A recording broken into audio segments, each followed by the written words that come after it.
It starts.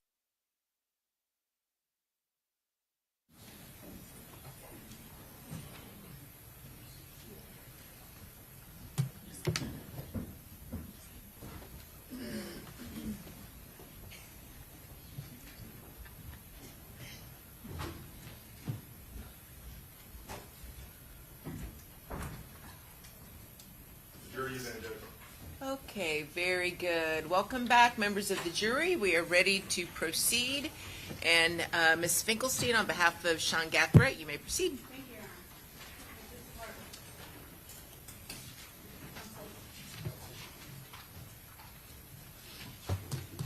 Good morning.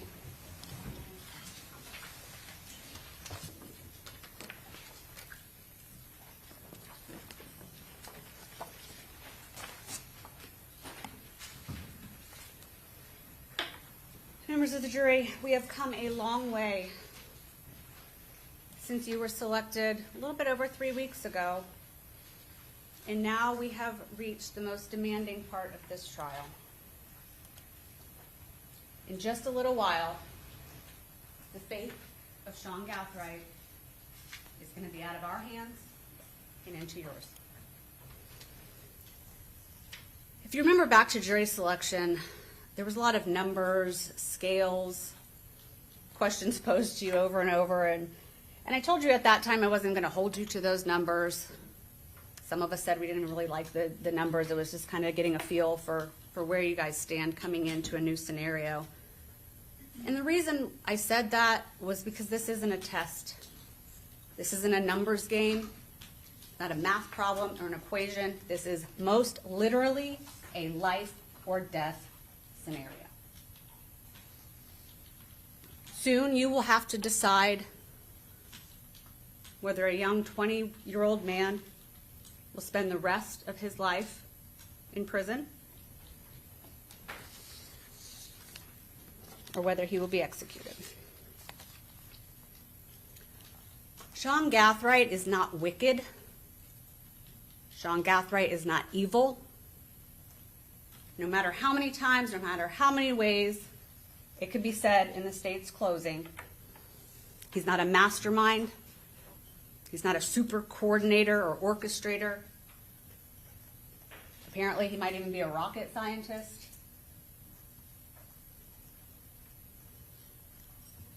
The state can minimize or diminish the mitigation list that's in front of you.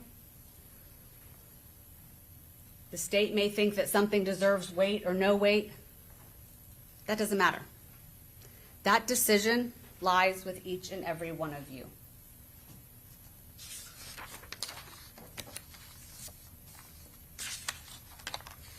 The state's opinion or theory is just that.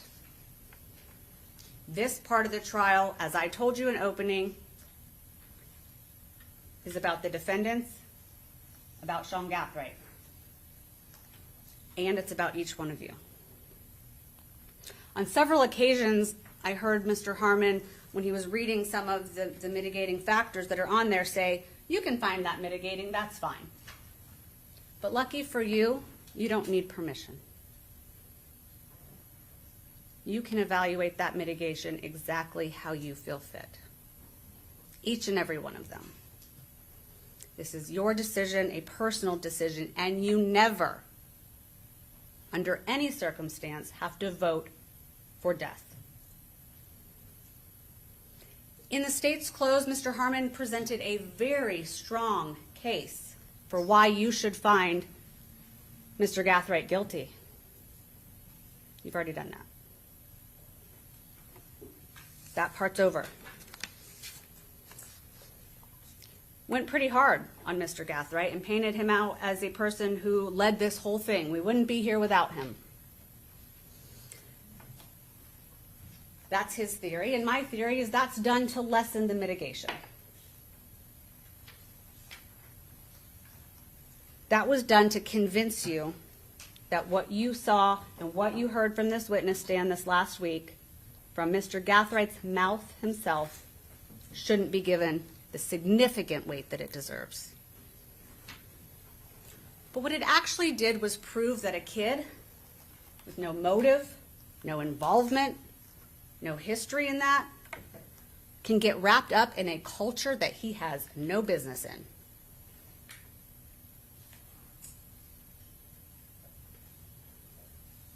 The evidence was overwhelming that Mr. Gathright's life has, and always will have value. Mr. Gathright is a human being worth saving. Even in prison. People may think, well, you're in there for life or death. Does it matter? You're in there. Yes, because you heard from Mr. Bonasco all the different ways that you can be useful, not only to the state from a financial perspective, if that matters, but to other people in prison, out of prison, his family that supports him no matter what, sits in here and listens every day. You heard what a positive, optimistic person he is from friends, family, guidance counselors. He can be a light in a dark place. Hopefully he can keep making people smile. Even now, from jail, you heard that he's still asking about other people when he talks to them, trying to keep them in good spirits while he's sitting in jail. While he is facing a death sentence, he's worried about other people. That's not wicked. That's not evil. The theme from those witnesses on Mr. Gathright's behalf was he was positive, he was funny, he was witty, he made people feel good. You heard that he was kind and respectful and well-mannered. And you don't just have to take the word of family and friends that know him and, of course, want to come in and they want to save him, they want to help him. You saw it from Mr. Gathright. That young man had the courage to get up there and face you and talk to you and try the best he could to explain his remorse, his accountability, and his worth.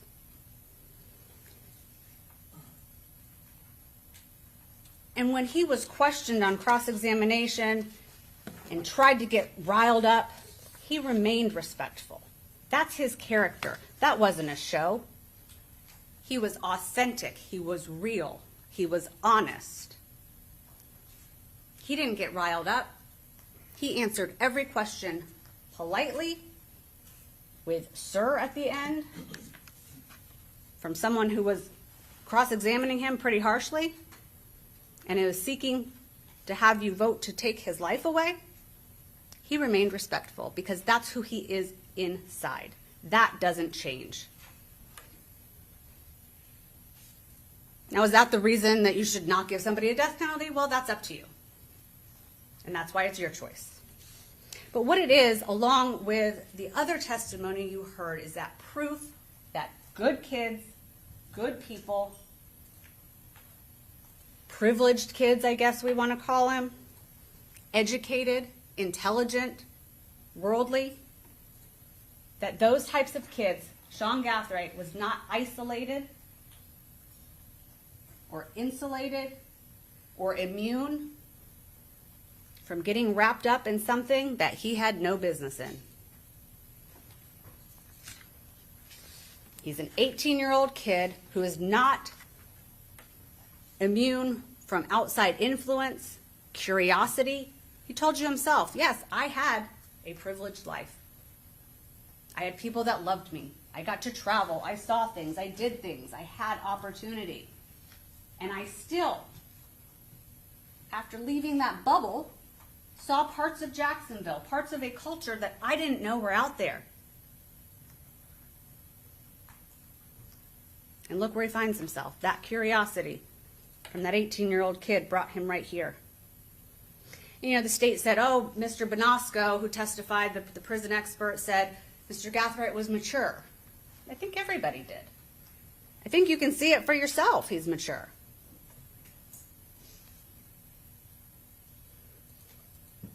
He appeared mature for his age. Well, Mr. Bonasco is basing that on a conversation at the jail for, I think it was a little over an hour. But either way, because he worked, traveled, helped support himself, cared for others, went to school, presented himself as grown, can take care of himself. That might be mature for an 18-year-old, but he's still 18. Maturity on the outside is not the same thing as being a developed adult and having life experiences, having knowledge, having street smarts. It's not the same thing. You can be well-spoken and smart and mature and still make really bad decisions. He is impressionable. He's naive. He was curious. He told you he was easily influenced. That matters. He told you himself that he was more vulnerable to influence and more likely to follow others, probably based on his lack of seeing other aspects of the culture, other aspects of Jacksonville. And we heard that it's pretty rough there. Because he was 18, he was less capable of kind of stopping and saying, wait, maybe this isn't taking me where I need to go, and seeing the end result. He doesn't have that experience or that knowledge. He told you that while he had male influences and guidance in his life, at the times that he felt it really mattered. When Brian Harrington, his stepfather, who was a great guy, divorced his mother 2020. Sean Gathright was only 15. So from 15 till he lands in jail at 18, he didn't have a steady, constant influence in his life when he needed it the most. He's not saying he didn't have anybody. He's not saying all the people that come here to support him and love him weren't really there. They were. But he's a kid. He's feeling his way through things. And it wasn't constant, and it wasn't there for him at those years. And that fact doesn't excuse any conduct. It doesn't remove accountability, but it explains how a young person with so much promise can make a catastrophic decision that could define the rest of his life. That one decision. And I told you in opening that mitigation isn't an excuse. I'm not up here to make excuses for Sean Gathright, and he wasn't making excuses for himself. He wasn't blaming anybody. It's an explanation, and it's a reason. And that's what mitigation is all about. It helps to understand what I'm sure everyone is wondering is how he got here. It's his story. He took accountability. He showed remorse. Remorse is defined as deep and painful and often long-lasting feelings of guilt, sadness or regret for past wrongdoing. Not at the moment. Most people don't feel remorse while they're doing something wrong. They feel it afterwards, and that's what you saw. That wasn't contrived. That wasn't fake. That wasn't for your benefit. It took a lot for him to get up there, and he wanted to. Accountability is obligation or the willingness, which you saw, to accept responsibility and account for one's actions, and that's exactly what he did. He was straightforward, he was composed, he was wholly authentic.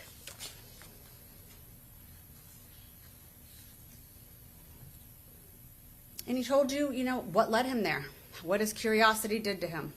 And you had heard from Maurice Edwards, the state tried to say, one of the mitigators was about, him, his instability or not being able to adapt.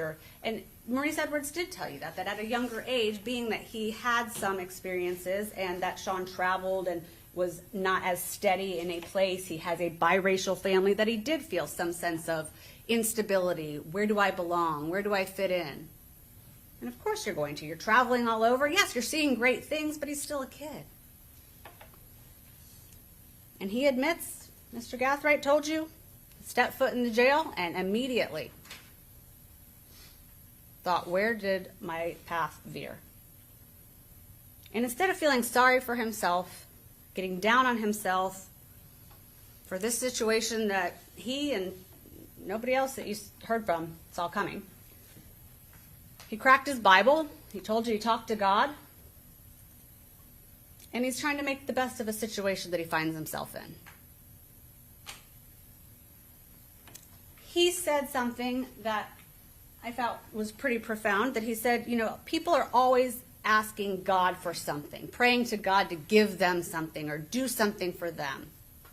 And he thought, I can ask God what he wants from me. So even in this situation, he can be a light. He can help people. He can try and turn lives around for kids that he comes into contact with, or adults. In a dark, dark place, he sees hope. He sees a future. And I'm up here asking you to see that future for him. See the hope in him. See the redemption in him. A lot of the questions of our mitigation witnesses and then some of the state's closing was thinking, oh, he's a privileged kid, he had it all. Does that mean he's not worth saving? I would submit to you that it's the absolute opposite. There's a long list of mitigating factors that you'll have in your instructions, and the state went over a lot of them. I think there's 32 for Mr. Gathright. I'm not going to read them all to you right now. But you'll have them when you deliberate. And it's a long list for a reason. It's a long list because in his short 20 years, 18 when this happened, he really made an impression on this world. So it's a long list. Imagine what he could have done if he had more than 18 years. And remember, that's just a list that we're providing you. Mitigation can be absolutely anything that you want. Anything you heard in the first phase, anything you heard in this phase, or just because you don't think that this young man deserves to die. The law says that you can find those aggravators that the state proved to you in the first phase, reminded you of yesterday. You can find that those were proven. You can find that they outweigh the mitigators, and you never have to sentence someone to death. The death penalty in this phase is not whether to punish, but how. It's not about whether Mr. Gathright will die in prison, but about when and by what means. Natural causes are at the hands of the government. The death penalty is not appropriate in this case. Mr. Gathright does not deserve the death penalty. This is the only time you have to make this decision. You can't change it tomorrow. You can't change it next week. This is it. A vote for life does not excuse any criminal behavior. It's not an excuse. It doesn't excuse responsibility for a crime. A vote for life doesn't diminish the life of Charles Jones or the loss to his family or his loved ones. A vote for life in this case is the just decision. It's the right decision for Mr. Gathright. Do not define Sean Gathright by the worst decision, the worst moment of his life. Sean Gathright is a son who's worth saving.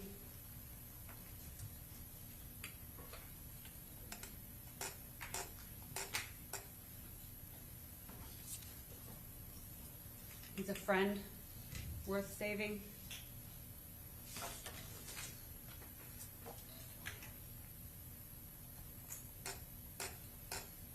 He's a nephew worth saving.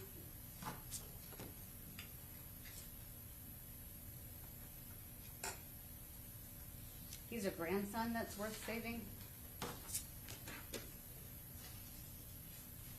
He's a baby brother worth saving.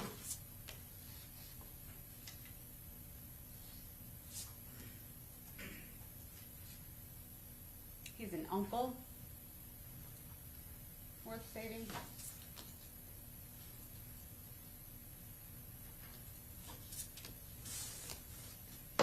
I'm asking you to do just that. Thank you. All right, thank you, Mr. Petridis. On behalf of Isaiah Chance. Please, the court. I want to thank you again. You're going to get a lot of thank yous today, and they're well deserved. We are at the end of your service, but as I said in my opening, we are also probably at the most difficult part of your service, and we all understand that. I want to start by saying justice will be served. Isaiah Chance will spend the rest of his life in prison, punished away from society. All we are asking is that you spare his life. Death is never required. The death penalty exists for the worst of the worst. We submit that Isaiah Chance is not that. As I said, he will pay for this crime every day for the rest of his life. We are asking you to let him have that life. This is going to be a conversation about life, a request on behalf of a young man and his family, Isaiah Chance, someone from Jacksonville, lived with his mother, who sat in his grandmother's lap, who called his father all the time, went to Atlanta to be with his grandparents. A man with 3 children. That's who you are deciding about today. A man who spent every day of his life working harder than those around him, just trying to keep up and working harder to make it seem like he wasn't doing that. You heard from 6 people and a doctor, 6 people who love him and a doctor from that chair, and they told you who he is. They're asking for you to believe them and to listen to them. The law gives you this phase of the trial for a reason. You have decided guilt. We are past that. It asks you to decide who Isaiah Chance is and who he is and how he got to be that, if he's worth saving. As Ms. Finkelstein said, mitigation does not excuse. Mitigation explains. I'm asking you to look at Isaiah Chance, a full human being, and decide whether death is appropriate, if death is the answer. And death, we would argue, is never necessary. You heard from his entire family during the penalty phase, and like I said, a doctor. 7 different witnesses from 7 somewhat different vantage points, but all told you essentially the same thing. From Victoria Gray, she described his mother. She described him as quiet, gentle, close with his family, never violent. Someone who really didn't want to play football, who had goals. He wanted to be a merchant seaman, an entrepreneur. He was trying to build something. She told you him and his entire family had hobbies, I think she said martial arts, that they would do together because they loved each other and they genuinely wanted and loved to be around each other. Think about her, what it takes to raise 6 children, not on her own, but in large part on her own, in Jacksonville, and each one of them know that they are loved. Isaiah Chance clearly knew he was loved by his mother. He told you that himself through his interviews with the doctors. He told you that by how he acted with his father, how he acted with his grandparents, how he acted with his children. He got that from his mother. She gave that to him. It didn't come from nowhere. You heard from Isaiah Chance Sr., a United States Marine, who after serving came back to Jacksonville, who after getting divorced from his mother stayed in his child's life, stayed in Isaiah Chance's life. When he would help him with his schoolwork, he saw him struggling. And he said, hey, it reminded him of himself. You're like me. I struggled. Keep going. I see you. Not an excuse, but just, I see you work. I see you working. He told you something else. He said that Isaiah called him all the time. And every time he hung up the phone, he said the same thing beforehand. He said, I love you, to his dad. Every single time.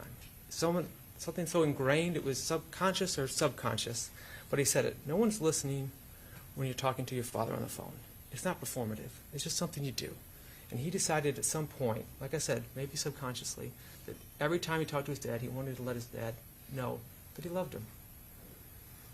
That is not something, again, that he decided to do performatively. That just shows you that's him as a son. Heard from his grandmother, Elizabeth Jordan, Nana, I think she said. She said he used to sit in her lap when he was a baby, and if he could, he would do it today. She told you that her and Papa used to take the grandchildren on vacation and take them to church. They were there for the grandchildren, and when they needed Isaiah, he was there for them. She told you when Papa was sick, I believe 7 days he was in a coma. Isaiah Chance didn't call and see how he was doing. He didn't text and see how he was doing. He showed up. He stayed at the hospital until he woke up. And then when they needed someone, when Papa wanted to go home to be with his wife in Atlanta, she couldn't care for him on his own, they called Isaiah Chance.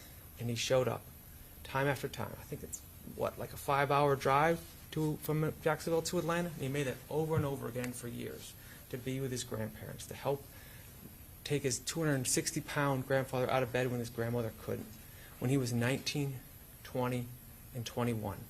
When most kids are thinking only about themselves, Isaiah Chance realized that when family calls, you show up. And he did that.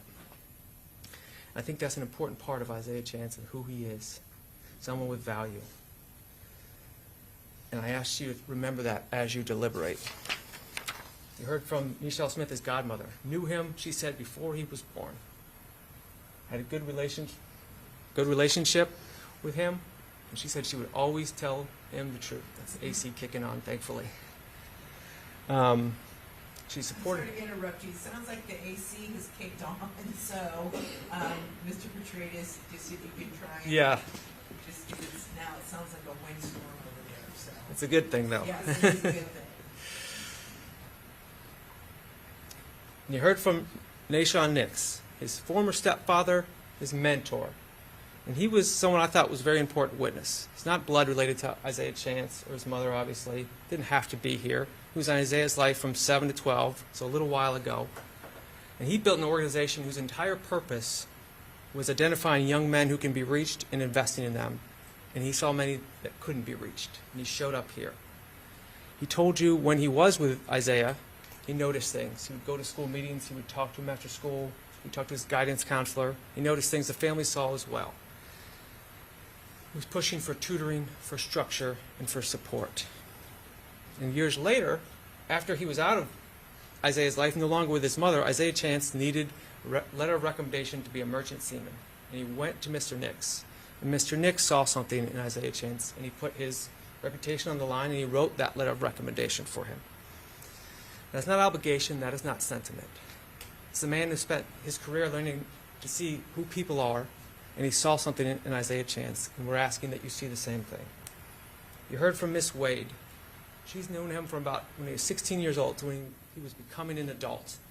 She said when she needed someone to house sit, when she needed someone to pet sit, and anyone who knows pets knows that that's a serious obligation, someone to let someone else watch their pet, she called Isaiah Chance. She never had any issues. She never had any trust issues. He did it every time. That's not someone you let do that unless you genuinely trust that nothing will happen. And she told you he would talk to her about his plans for life, specific plans, his goals, what he wanted to accomplish. And she plans to stay in touch with him while he's in prison. Tells you everything about what kind of person inspires that kind of loyalty. 6 witnesses, 6 different relationships, telling you 6 different years of Isaiah Chance's life, different eras, all telling you the same thing. He was quiet, respectful, gentle, loving, nonviolent. A young man who needed a little more structure than the world gives to most people. Then there's the science. Dr. Tracy Hardig, forensic psychologist. She spent hours with Isaiah Chance. She did actual IQ and academic testing. She reviewed school records going back to when he was in preschool. But before that, let's talk about what she said when she noticed him. He was quiet. He was mild-mannered. He wanted to be there. He wanted to do the test. He was not depressed. And he kept saying the same thing essentially throughout the testing. I'm smart. I know I didn't do great in school, but he wanted to impress her. And he used some big words, and I would say he used some correctly and some incorrectly, like he did with Dr. Warner. He got a full-scale IQ of 71. That's what she got through the testing. At age 22, he reads at a 5th grade level. His math is at a 3rd grade level.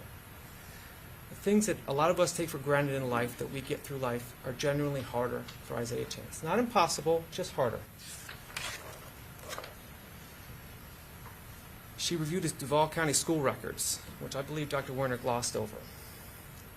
He had 3 tests done in his school, and they all said the same thing at ages 4, at ages 10, and ages 12. 3 different other evaluators, independent. At age 4, said he had issues with speaking, and we heard from multiple of his witnesses telling you that he was nonverbal at that time. So corroboration. At age 10, he got the same score as Dr. Hardig got, corroboration. And at age 12, he was even a little bit lower, again, and then he's removed from that school. People with IQs in this range are not unintelligent. They can form relationships, they can have jobs. And we're not asking you to weigh his IQ as an excuse, but just as context, something you can weigh when you're back there deliberating on mitigation. She also diagnosed ADHD, and the clinical observations you saw from school showed the same thing. Off task over 30% of the time, way more than his classmates, and it was never treated. The state talked about a co-defendant not having IQ tests because they didn't provide corroboration, and they talked about that as a bad thing. Well, we have corroboration from 3 IQ tests, and they don't want you to look at that, and I'm asking you to look at those IQ tests that corroborate Dr. Hardig's and go against what Dr. Warner said. And the last thing I want to say about Dr. Warner is she said that she trusted the testing that was done at school, trusted the testing that Dr. Hardig did, trusted and agreed with the results of both, but disagreed with the diagnosis, which is based on the results. And I would say that doesn't follow. We also heard that he could be vulnerable in the wrong environment. He has a lifelong need to belong, and that's a human, that's a character. It's not a character flaw. It's just a human need. But I want to talk about what the right environment looked like. That looked like what Mr. Nix provided. When Mr. Nix was there, when he provided structure, when someone was paying attention, made real progress. Isaiah made real progress. It tells you something. Isaiah Chance is not someone who's beyond reach. He's someone who does better when someone is paying attention. We're not here to ask you to believe that he will never struggle again. We're asking you to believe that struggle will be worth it, that he has value, that it matters, that he is not what happened in the worst moments of his life.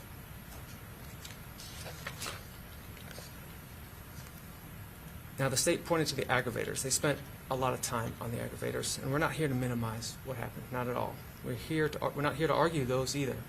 We're here to talk about this young man, him as a human being, about things that make his life worth saving. We're here to tell you we believe the mitigators outweigh the aggravators. Like Ms. Finkelstein said, you're going to get a list of the mitigators. I'm not going to go through all of them. I do want to go through a few of them. And you give whatever weight you believe to these mitigators. Isaiah Chance has no significant history of prior criminal activity. You heard from his mom and his dad, no arrests, nothing. His age at the time of the crime, he was 21 years old at the time of this crime. He was a young man. Like I said, he suffers from borderline intellectual disability and untreated ADHD. This loving relationship with his children, which I'll get into in a little bit. This loving relationship that you heard from his family and friends that goes both ways. Isaiah Chance did not carry, use, or threaten to use a firearm during the commission of this offense. Let me be clear, this in no way lessens his guilt. But it is a fact that you can consider when you're back there, that he did not have a firearm during this offense. And again, there's the catch-all. Anything else you heard from any witnesses on that stand that you saw, that you believe is a mitigator, you can use. Isaiah Chance is a son, a brother, a grandson, and father whose life has meaning to others.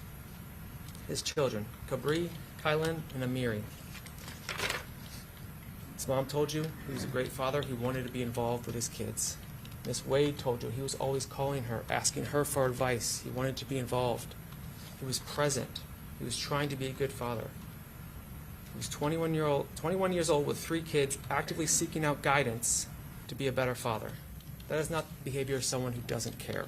That is the behavior of a young man who understood that fatherhood mattered and was trying imperfectly to rise to it. He cherished his fatherhood and has a great relationship with his 3 children. That is not nothing. For a 21-year-old who may have some limitations, trying to figure out how to be present for 3 children, that effort means something. It tells you something about who he is when the stakes are personal. He showed up for his children just like he showed up for his grandparents. It's not a legal argument. It's a fact about what it means to be human. His kids are growing up right now. One day they will be old enough to know their father, to write him a letter, to ask him a question only he can answer. And he will be in prison. But a father can still be a father behind bars. A letter, a phone call, a presence. We are simply asking for you to leave that door open. 7 people testified in the penalty phase, 6 who have known him parts or all of his life, and a doctor. Dr. Hardig told you the clinical side. People like Isaiah are a little more vulnerable. They want to belong. They want to follow because it's safer than the alternative. He spent his entire life working harder than other people, failing and trying again. He put his family first and truly sacrificed on multiple occasions when it mattered. He sat in church with Nana and Mr. Nix and talked about God and life. He was a great brother and a great and attentive father. He was someone's son, someone's grandson, someone's father. He's a human being with limitations and with love. You heard about the continued support he will get while in prison. On behalf of his mother, who raised him with structure and love, his father, who was there for his son and still wants to be there for his son, Elizabeth Jordan, who he sat in her lap his entire life, and Nashawn Nix, a man who owes him nothing but showed up here to tell you that he loves him, and he better know that he still loves him. We are asking you to spare his life.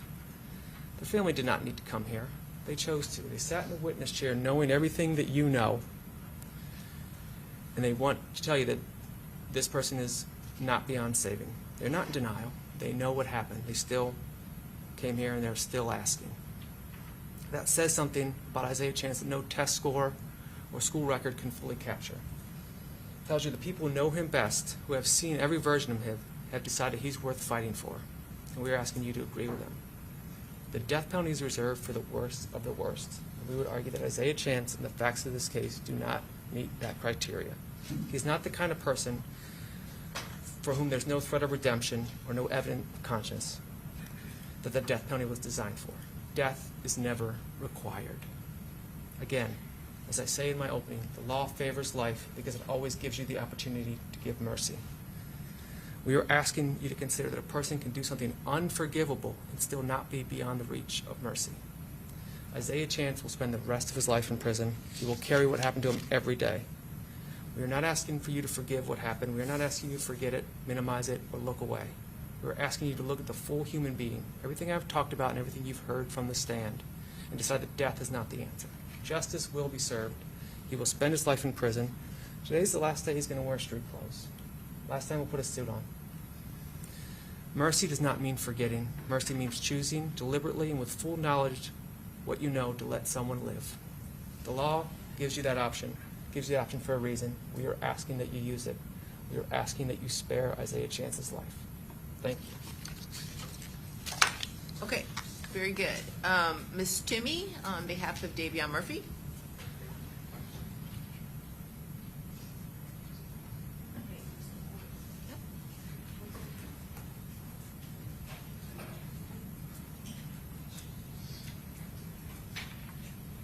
Good morning.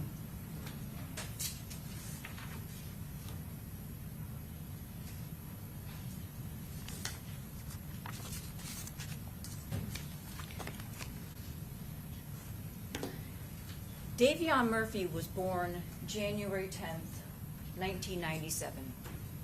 A blank canvas, wide-eyed to the world, not knowing his limitations, not knowing good from bad. But children learn what they see every day. When children learn criticism, they learn to condemn.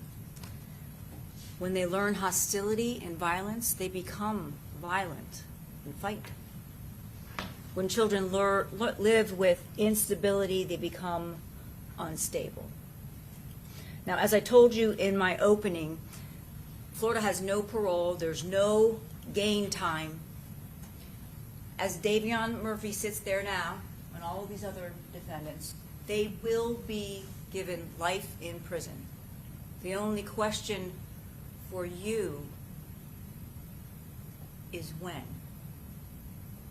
he dies, either by natural causes or by execution. That's the only decision that is left to make. And this is probably the most important decision that you will make in your life. The fate of another human being is in your hands. I want to pose a question to you, and that is, what good comes from executing Davion Murphy?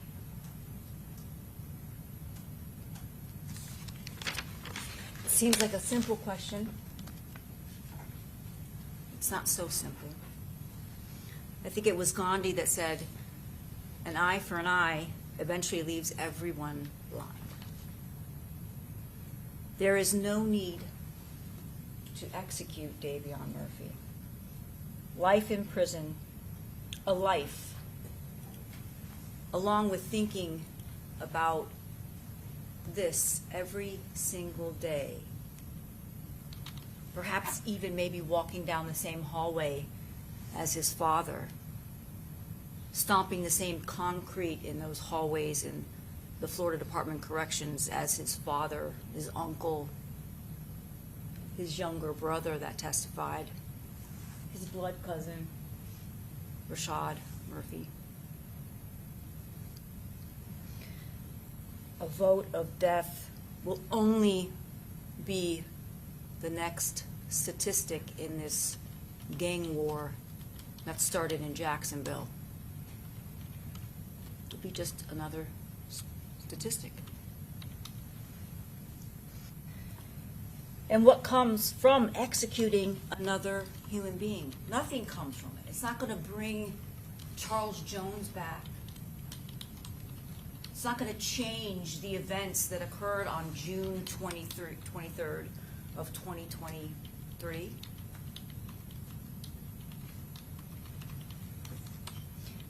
It simply perpetuates the violence that started long, long ago, not here in Hillsborough County, but in Jacksonville.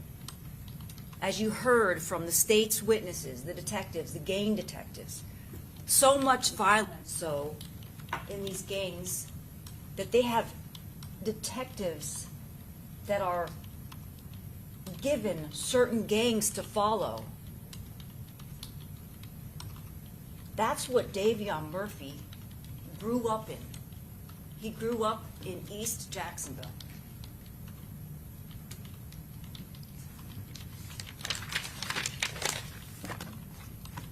Davion Murphy wasn't born into a life of privilege and opportunity. He was born into violence and instability. What chance did he have? And folks, I'm not offering you an excuse for these events or what happened. It's tragic. I'm simply offering you context of the facts. Context. Davion Murphy was 12 years old when his father, who suffered from schizophrenia, was given life in prison for murder, along with his uncle, his parental uncle, who also was given 50 years in prison for murder. When he was 12 years old, his father was gone, absent from his life.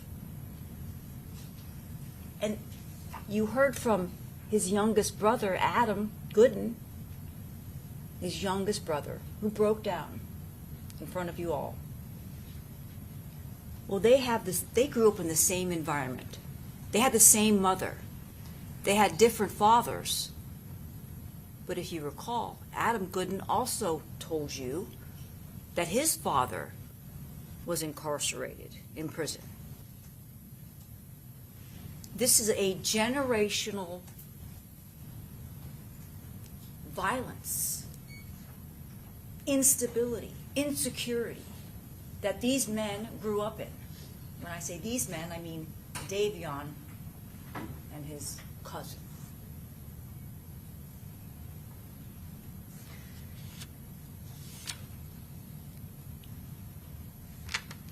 And you got to see this firsthand through the state's witnesses, their detectives, as well as through the individuals that testified on Davion's behalf. Take a technically, intellectually disabled child with learning disabilities, throw him into the violence and crime in the streets of Jacksonville, what happens? They look for comfort. They look for a father figure. What becomes the father figure for them? The streets, the gangs. Now, as you saw, not only did Dr. Eisenstein, and we'll get to that in a moment, but Dr. Eisenstein testified that he was borderline intellectually disabled. They had long ago indicated that Davion Murphy had a mental disability. He was in special classes, he was in IEP classes, he had to repeat various grades, and he also suffered traumatic brain injury from all the various events that occurred in his life. Multiple motor vehicle accidents, fights, falling off a golf cart, or running a golf cart into a tree.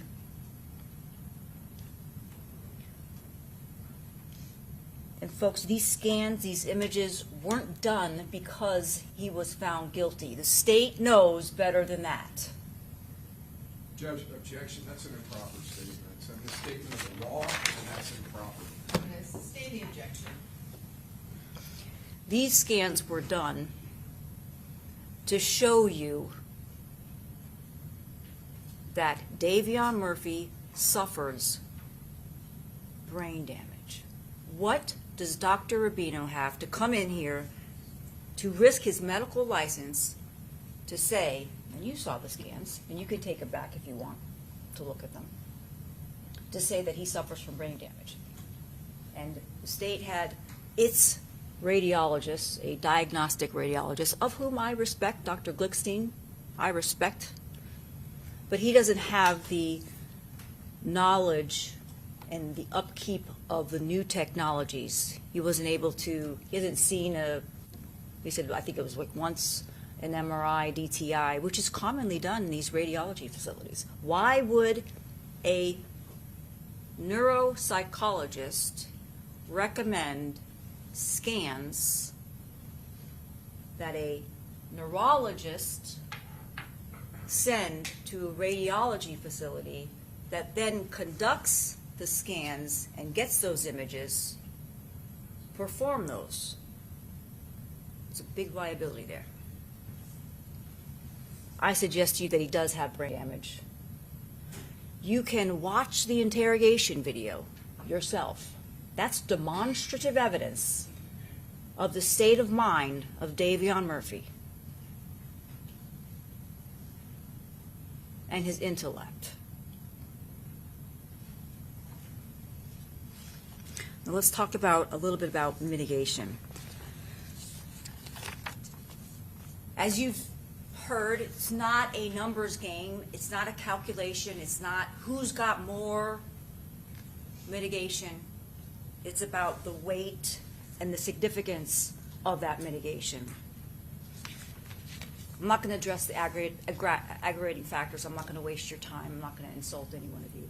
But the mitigation that was presented on behalf of Davion Murphy is substantial and is great, and it deserves great weight. And you also have to remember that the mitigating circumstances have to be proven, not beyond a reasonable doubt, but by a preponderance of the evidence. I submit to you that Dr. Eisenstein, who met with Davion Murphy 7 times in person over the course of 6 months for over 20 hours,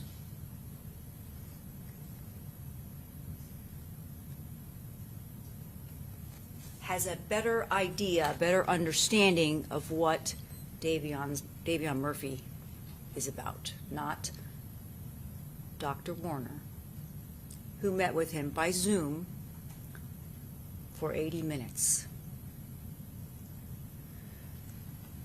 And then when asked by the state about why she had such limited time, was because the jail only gave her 3 hours or something like that. Well, if you only had 3 hours, then say you need enough time. You didn't have enough time. You can't render a proper diagnosis or render an opinion because you didn't have enough time. Dr. Eisenstein had enough time. He took the time to know Davion Murphy, went through his records, his medical records.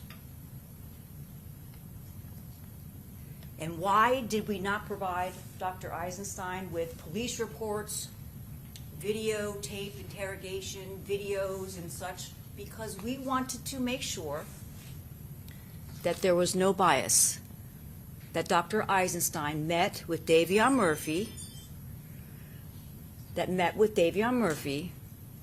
without any bias in his mind.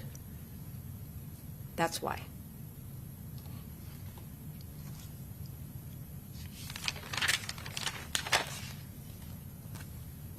I suggest to you that Davion Murphy's life is worthy.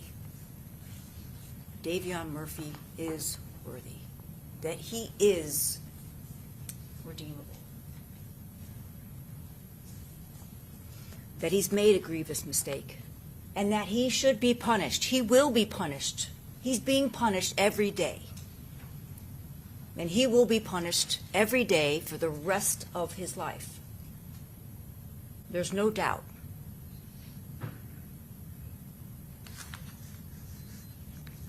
But it's your job to look at him as an individual, all of these defendants as individuals, and not compare one to the other, but look at each of them as an individual person, and then decide whether the mitigation, which has a lower burden, and rightfully so, has been proven in substantially or outweighs the aggravation in this case.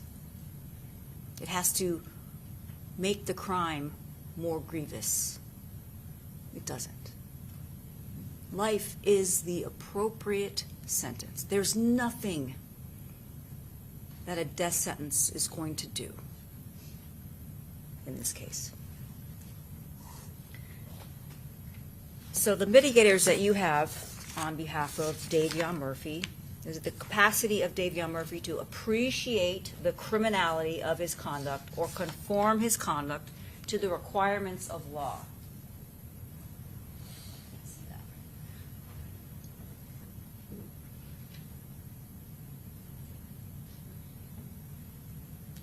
That's one. He's got 13, but once again, it doesn't matter. It doesn't matter if you've got 50 or if you've got 100 and it's not a numbers game. It's not who's got more or who's got more aggravators versus mitigators. The second one, the capital felony was committed while Davion Murphy was under the influence of extreme mental and emotional disturbance. That's where Dr. Eisenstein comes in. That's where Dr. Rubino comes in with their testimony. The age of Davion Murphy. He was 27, but when you consider the testimony of Dr. Eisenstein, the age of the person on the outside isn't necessarily the age of the person on the inside. Davion Murphy suffers from traumatic brain injury. Yes, Dr. Rubino testified that he did. And doctors, they disagree. They do disagree. You have to decide who you believe. And once again, we don't have to prove beyond a reasonable doubt that these mitigators exist. Just a preponderance of the evidence, greater weight of the evidence. Davion Murphy is in the borderline range of intellectual disability. Let's talk about Dr. Warner for a minute. She indicated that he was low average, I think is what she testified to. But she's doesn't have the ability to do any psychological testing, didn't do an IQ test, didn't do really basically anything. She did a mental status examination of Davion Murphy. That was not rebutted, wasn't disproved. Davion Murphy did not have a stable role model in his life. No, he did not. Neither did his younger brother. Davion Murphy's father was diagnosed with schizophrenia. Yes, You heard from Winston Murphy, who was very reluctant to testify, but yes, that was his brother, and he testified that his brother, who is Davion Murphy's father, was diagnosed with schizophrenia. Davion Murphy's father was incarcerated for life when Davion Murphy was 12 years old. Yes. Davion Murphy took on a parental role for his younger siblings. Yes, because he had to. I think Adam Gooden testified that he had to sell, or they would sell a PlayStation or something like that to get food.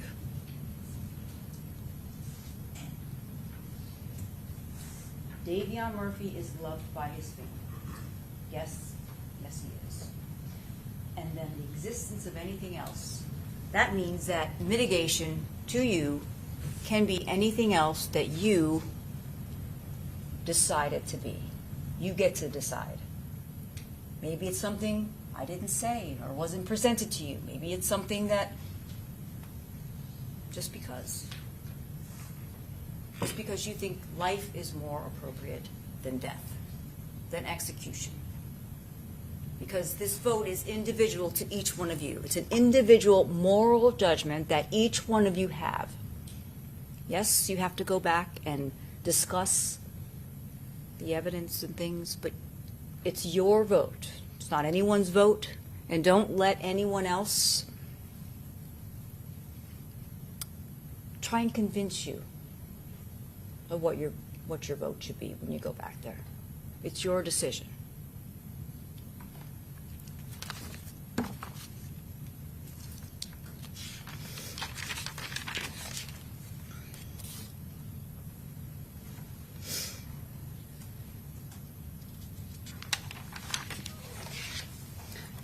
Folks, gang violence tears apart families, neighborhoods, and futures.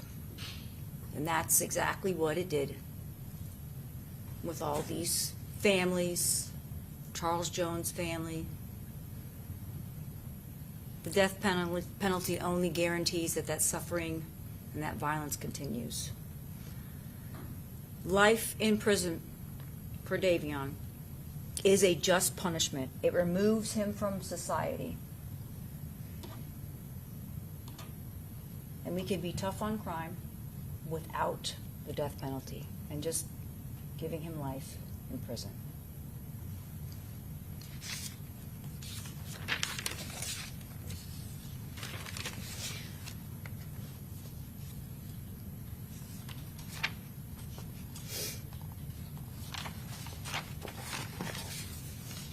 Now, this is the verdict form. And once again, just like in the guilt phase, excuse me, just like in the guilt phase, just because you didn't hear from Davion Murphy, like you heard from Sean Gathright in the penalty phase, doesn't mean you can hold that against him. He's got the right to remain silent, and you cannot use that against him. Just want to remind you of that, for any of the defendants that did not testify in the penalty phase. But here's the verdict form. It's 3 pages long, but on that second page is where it has jury recommendation.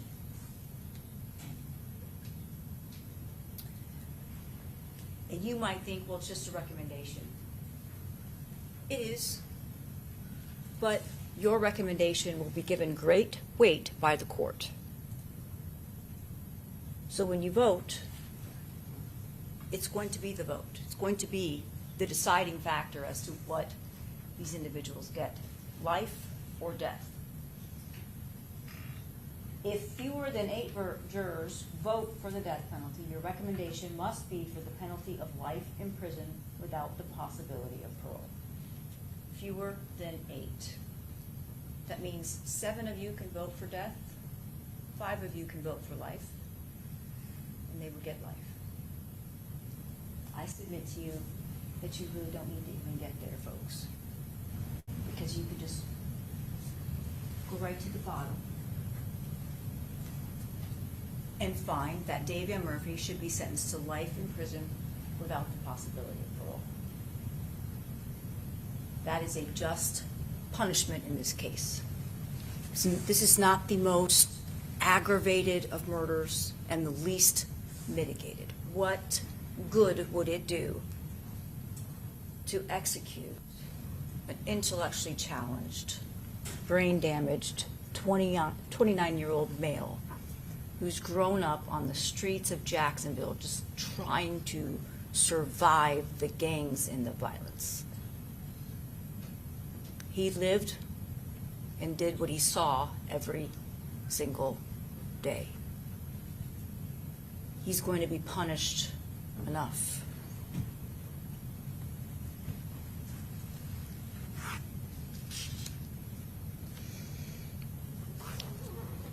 You can tell Davion Murphy that he did a terrible thing. This is terrible. It's tragic. But you can also tell him that he's redeemable and he has worth with a vote for life. Thank you. Thank you, Ms. Toomey. And Mr. Hernandez, on behalf of Rashad Murphy.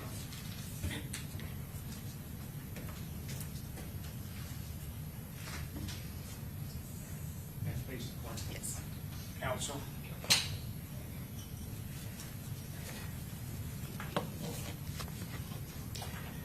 Good morning, ladies and gentlemen. I want to begin again by thanking you very much for your service, your attentive service in this case. As you know, I am speaking on behalf of Rashad Murphy. I cannot imagine an attorney having a more overwhelming responsibility than advocating for a man's life. And here we are. As we go through the evidence that was presented and the mitigating circumstances that have been proposed, I want to make sure that there is no attempt to misstate. If I say something, I've got notes, you have your notes. If I say something that you remember differently, please rely on your notes and your collective memories. You've heard it several times during this case, and I'll go briefly through it. Your recommendation is extremely important. It carries great weight. The judge has to give it great weight. And the mitigating circumstances that have been proposed by Rashad Murphy and the other defendants only have to be proven by the greater weight of the evidence. If you believe that it more than likely exists, you can consider it and give it the weight that you decide it deserves. And those mitigating circumstances can be facts about the case, or it can be facts related to Rashad Murphy as a person, as a human being, such as the mental issues that have been presented, his childhood, his history, his accomplishments.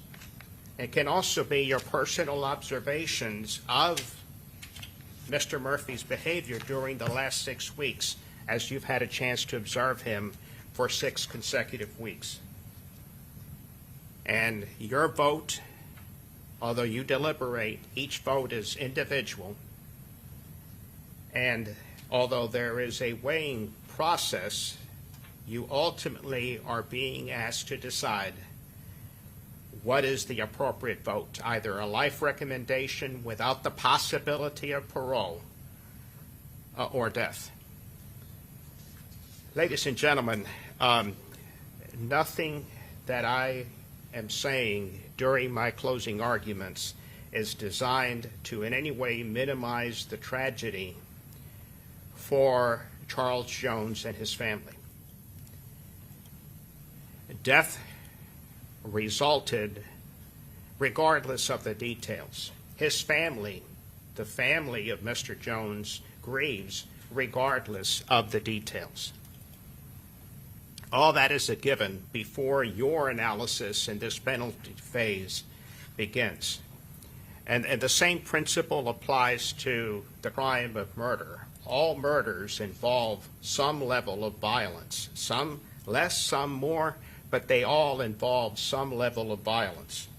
all first-degree murders involve either premeditation or while committing a serious crime such as robbery or rape. Nevertheless, and that's why we're here, nevertheless, not all first-degree murders warrant the death penalty. And I submit to you that in the case of Rashad Murphy, the death penalty is not warranted. But we need an analysis of the facts of the case, but also of the person who Rashad Murphy is. You heard from several family members. You heard from his fiancée, Charmaine Staker, and the mother, his fiancée, that they've known each other for, I believe, 15 or more years, and the mother of his 4 children. You also heard from 2 of his aunts, Hazel Dickerson and Jamila Murphy, as well as his uncle who's in prison, who testified here as well, Winston Murphy. They all made it clear to you that they love him very much and that he has a lot of redeeming qualities. They all confirmed, in one way or the other, they all confirmed Mr. Murphy's difficult childhood, his personal history, being an excellent father and brother to his siblings. They all had some knowledge, some more, some less, of the physical and emotional abuse that Rashad Murphy suffered growing up, that he witnessed gun violence and lived in a high crime area, that he was raising 6 children when he was arrested in this case, his 4 children and 2 of his younger siblings.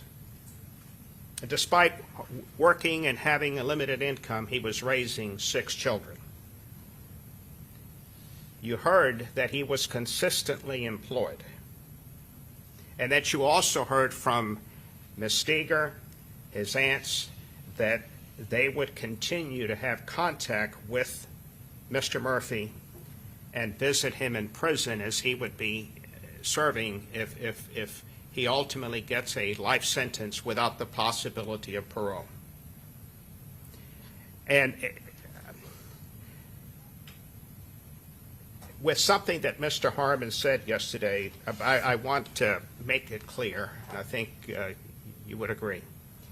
The fact that he has some loving family members, such as his fiancée, but going back to his childhood, having 2 loving aunts, does not in any way erase the extremely difficult childhood that he had without a father and with a mother with a serious drug problem, and obviously he was taken out of the family home and placed into foster care because of that. You also heard from Dr. Collins, a licensed psychologist. He testified and has previously testified as an expert in neuropsychology. He was appointed by the court and paid by the state of Florida. He was asked by me to evaluate the defendant, Mr. Murphy, and possibly testify in this case, which he did, obviously. Before he testified, he was provided reports, not everything in the case, but provided records to review. Some about the case itself, so that he would have a sufficient amount to become familiar with the facts of the case and the evidence in the case. But also about the defendant, before he even sees the defendant at the jail, things that would give him knowledge of the defendant as a person, his background, his childhood history, his mental history, jail records, because by that time he's been in jail on this case for a period of time. And then he has contact with the defendant on 2 occasions. I believe his testimony that he ultimately spent a total of 7 hours with Mr. Murphy. Part of that contact is to interview him, just chit-chat, have a conversation with him. And the purpose of that is to get to know him, to find out, to determine whether he is going to be cooperative, and whether he is going to provide truthful information, because whatever he says can be compared to records that he's had a chance to review. And then part of that time is to conduct psychological testing, standard accepted test to analyze and diagnose. Dr. Collins testified, and none of this really is being refuted by the state. He was cooperative. There were tests done to find out if he was in any way faking and malingering. That was not the case. He was definitely cooperative and not malingering. The important thing, or at least one of the important things, is that the interview, the testing, and the records that were reviewed by Dr. Collins were all consistent, clearly indicating that Mr. Murphy was being truthful regarding his self-reporting about his childhood, about his background, about his history, and about his mental state. Dr. Collins testified that Rashad Murphy suffers from anxiety and depression stemming from childhood trauma that would be intensified throughout his adulthood. That he, Rashad Murphy, was physically and emotionally abused by his father, by his stepfather, and in the foster home. And that his mother suffered from severe drug addiction and ultimately died, where leaving Mr. Murphy with having to, by this time he's of course out of the foster home, and having to take care of his younger siblings. Dr. Collins confirmed that drugs and violence were common in his community, in the community that Rashad Murphy grew up in when he was not in foster home. Ladies and gentlemen, I'm trying not to be repetitious, but the fact is that Rashad Murphy was born into violence and suffered a lot of abuse and neglect.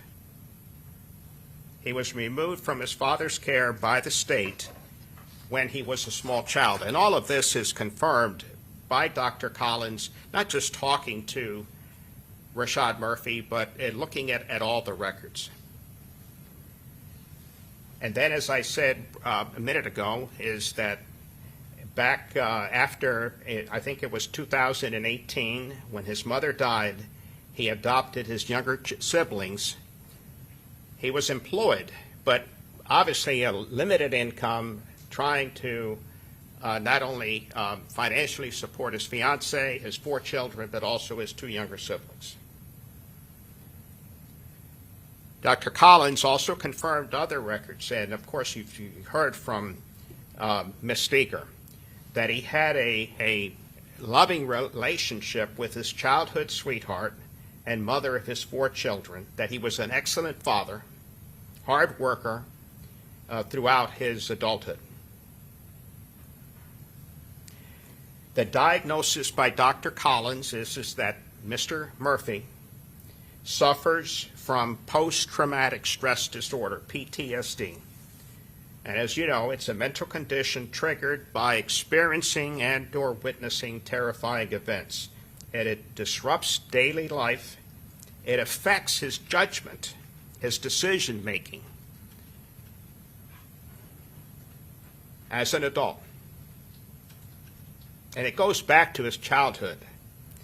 Once someone has PTSD, it doesn't magically go away. It can be treated with psychotherapy and medication, but his condition is always there and does not go away, and it relates back to his childhood. And again, I should point out that, and I'll get to it in a minute, that Mr. Harmon, on cross-examination, I think, tried to discount it somewhat, but there was never anything presented by the state refuting this diagnosis. There was also the fact that his father, Rashad's father, had mental problems. That was documented. And also that Mr. Murphy's condition was noted in the jail records by state doctors before Dr. Collins even got involved. So you have corroboration that is, and not disputed by the state, discounted, but not disputed. There's no expert saying otherwise. You also, through the testimony of Dr. Collins, you heard that several examples of Mr. Rashad Murphy trying to help himself, better himself as a person while in prison. Ladies and gentlemen, that evidence has more than one indication. I suggest to you that it does show that he's trying to better himself as a person, but it also shows that it's indicative of him not being a troublemaker, adapting to prison life, following strict rules and regulations, that if he was sentenced to life in prison without the possibility of parole, he would not be a problem, a troublemaker in prison. He's been in jail 2 years without any problems. And as I said, trying to better himself, you have the exhibits that you can look at when you go back to deliberate. There were 3 composite exhibits presented to you. One is Defense Exhibit 1 dealt with education. He got his GED while in prison, while in jail, not prison. He got his GED while incarcerated on this case. He also, there's a series, Defense Exhibit number 2 has a several, I forget how many, 8 or 9 attached to that exhibit about different religious certificates and classes that he's attended, different religions, just showing religious awareness. But it also was presented during the testimony that he not only has been taking these classes, he has been teaching some of these classes to other inmates. He serves as a mentor in prison, in jail. I keep saying, I don't mean to say prison, Hillsborough County Jail. And then Defense Exhibit number 3 is a composite of certificates dealing generally with self-help, parenting classes, dealing with Alcoholics Anonymous, emotional regulation, things of that nature. And ladies and gentlemen, I think what I'm saying, it feels it's too obvious to mention. None of this testimony and exhibits are offered as legal defenses or excuses for the homicide. But as you know, all first-degree murders are inexcusable. But they certainly are offered as valid mitigating circumstances showing that the defendant, Rashad Murphy, has many redeeming values, showing that a life recommendation is appropriate. The court, when we get to part of the instructions, when we get to specifically Rashad Murphy, the defense is offered to you a series of proposed mitigating circumstances, and that they will be read to you. One of them, and I think there's a couple that have to do with the fact that he has no prior criminal history, and we'll talk about that in a minute. No prior felony convictions. There's also a couple, they're kind of interchangeable, that Rashad Murphy, his age at the time of the offense, he was only 30 years old when the homicide occurred. there's no dispute of this. It's there for your consideration. The state never is not disputing it. It was stipulated to. Another proposed mitigator is Rashad Murphy has a history of physical and emotional abuse as a child consistent with childhood post-traumatic stress disorder. You heard from Dr. Collins. You heard from the record from the jail doctors. I think there's certainly corroboration of that, and again, something that has not been refuted by the state. You will also hear that Rashad Murphy has maintained a loving relationship with family and friends while incarcerated. And again, you heard that from the fiancee, Ms. Steger, his uncle, and his aunts. Another proposed mitigator is that Rashad Murphy has developed religious and spiritual awareness while incarcerated. In fact, you heard testimony that he was religious before, but certainly the exhibits and his family's testimony corroborate that. Also, Rashad Murphy helped raise his younger siblings, including working jobs at a young age to provide family support. Certainly that was corroborated by the records and by the testimony of his family. And the same thing with the next one, which is Rashad Murphy as a minor was removed from his primary home and placed into foster care due to negligent and abusive situations in the primary home. Also, Rashad Murphy has displayed appropriate behavior and the ability to follow rules while incarcerated. And again, that's corroborated not just by the exhibits and the records.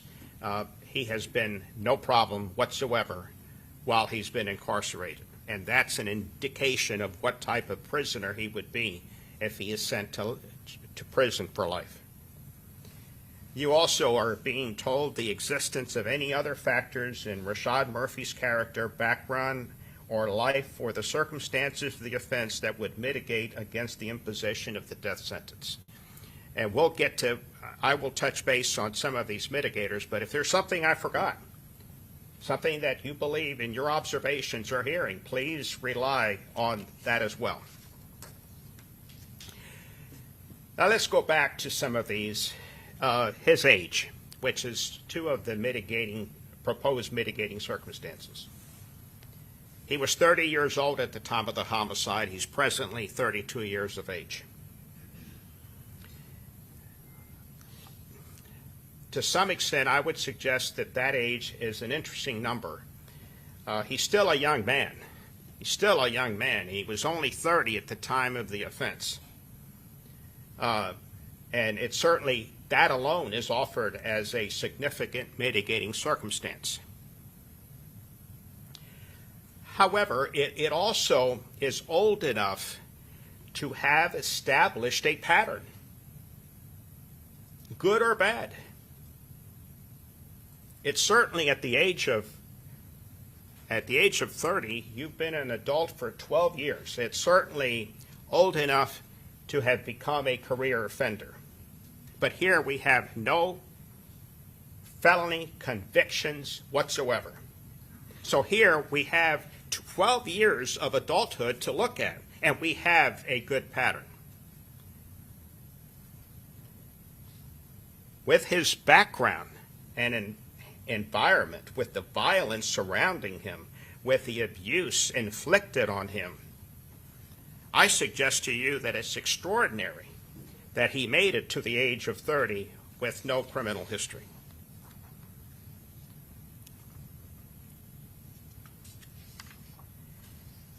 Let's go back a minute to the PTSD.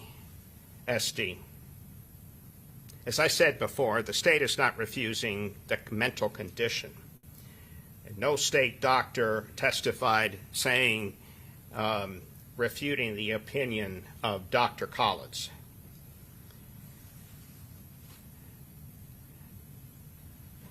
I think it's fair to say that the state is suggesting that considering everything, it's not important because you found the defendant guilty of first-degree murder.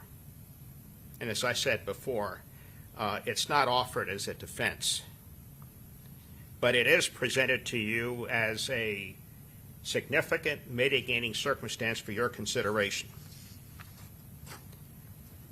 And I think it's somewhat disingenuous for the state in their cross-examination to imply that the defendant's mental condition is normal for someone who's incarcerated.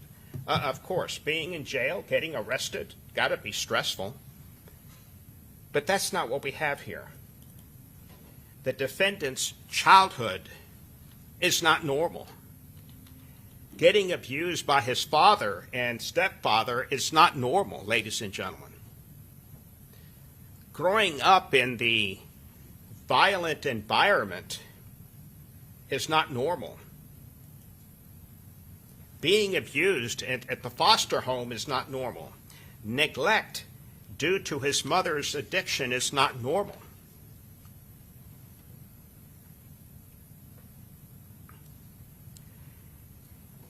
Touching back briefly on his behavior while he's been in jail on this case, and as I said, it shows that he knows he's not he doesn't cause trouble at the jail.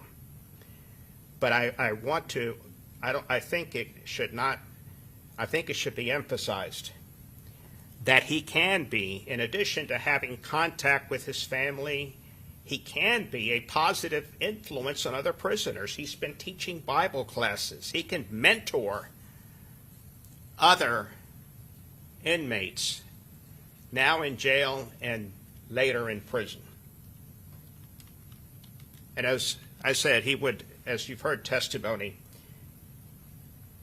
the evidence has shown, and his behavior has shown, that he would continue to be able to maintain a living relationship with his family and friends while in prison.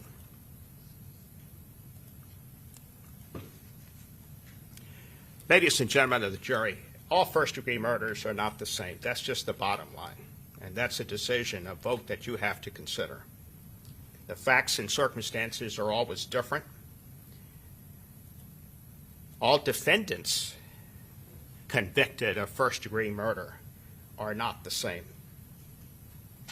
And, of course, as a corollary to that, not all first-degree murders warrant a death sentence. I suggest to you that the death sentence should be reserved for the worst cases. All murders involve the death of a human being. All murders involve some level of violence. But here we don't have any torture. We don't have multiple deaths. Here we don't have separate incidents. It was all one event, a terrible event. I mean, there's no way to describe it otherwise. A terrible event, but only one contemporaneous event.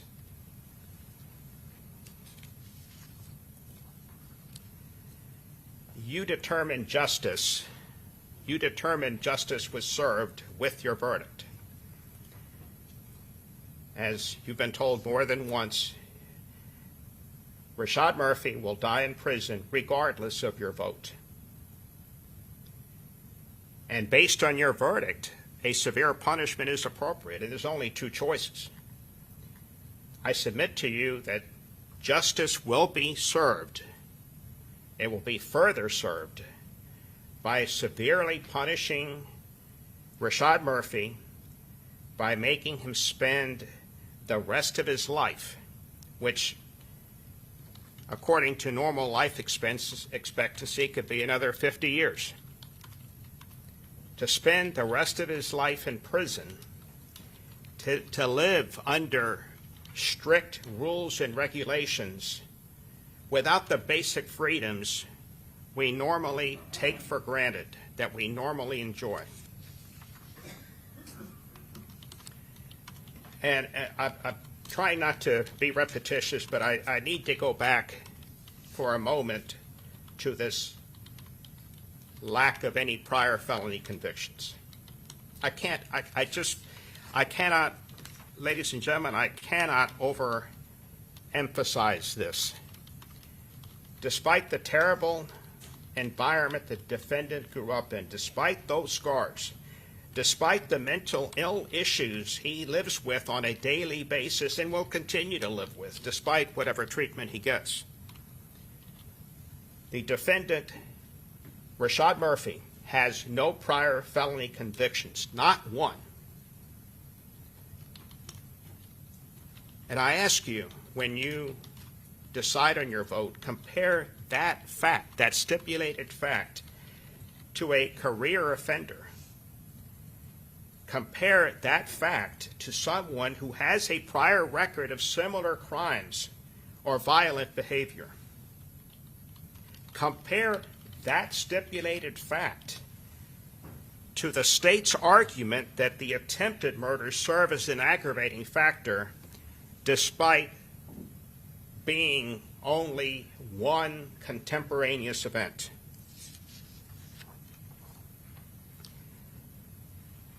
Compare that stipulated fact to the state's argument that an aggravating factor is that the defendant was a criminal gang member. All that, all those allegations, all those factors, despite the fact that he has no prior felony convictions. I submit to you that the mitigating circumstances outweigh any aggravating factors presented by the state. But in any event, I submit the mitigating factors clearly show that a life recommendation is warranted with respect to Rashad Murphy. Ladies and gentlemen of the jury, I have not offered this evidence or made this closing argument to in any way justify the homicide. My only point is that the evidence presented, all corroborated, demonstrates that a life recommendation is appropriate for Rashad Murphy. And finally, I want to talk about Rashad Murphy's children. 2 sons, 2 daughters, between the ages of 7 and 13. Pretty much the ages that the defendant was when he was experiencing some of this abuse and separation from his family growing up. Despite being in prison for the rest of his life, he was an excellent father, he is an excellent father, and he can still be a positive influence on his children. He has been and would continue to be a loving and supportive father.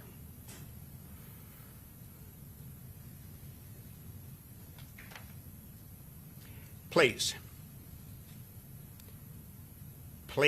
let him carry on as daddy to Major, to Avery, to Prosper and Gabrielle, guiding them to do the right thing. Thank you. All right, thank you, Mr. Hernandez. Okay, we're going to take just a quick comfort break, and then we're going to come back. I'm going to read the final set of instructions to you, okay? All right, thank you. All rise.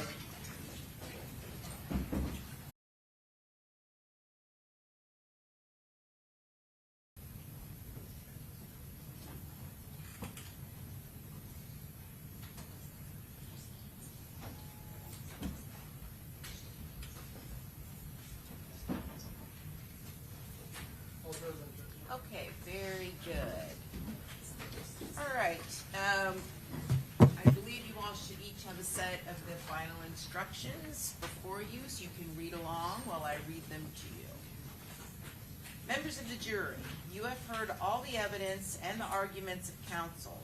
Now you must decide whether each of these defendants should be sentenced to life in prison without the possibility of parole or to death. In making your decision, you must first unanimously determine whether the aggravating factors alleged by the state have been proven beyond a reasonable doubt. An aggravating factor is the only circumstance recognized by Florida law that could result in a defendant receiving the death penalty.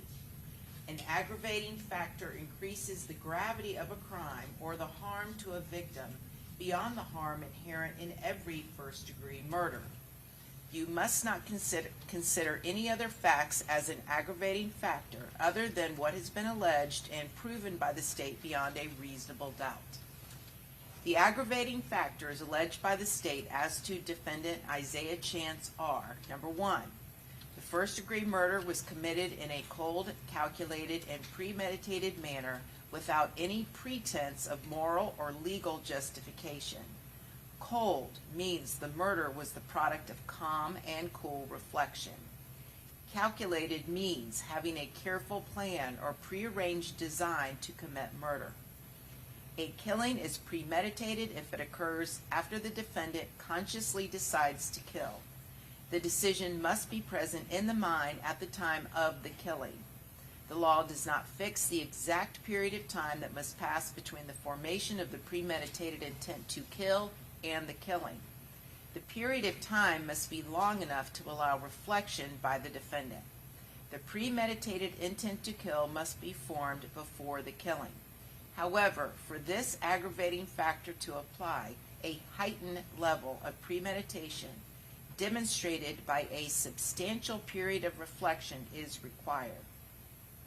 A pretense of moral or legal justification is any claim of justification or excuse that, though insufficient to reduce the degree of murder, nevertheless rebuts the otherwise cold, calculated, or premeditated nature of the murder. Number two, the first-degree murder was committed by a criminal gang member. The aggravating factors alleged by the state as to defendant Sean Gathright are: 1. Sean Gathright was contemporaneously convicted of a felony involving the use of violence to another person. 2. Sean Gathright knowingly created a great risk of death to many persons. 3. The first-degree murder was committed in a cold, calculated, and premeditated manner without any pretense of moral or legal justification. And again, the definitions are the same with regards to cold, calculated, premeditated, and pretense of moral or legal justification.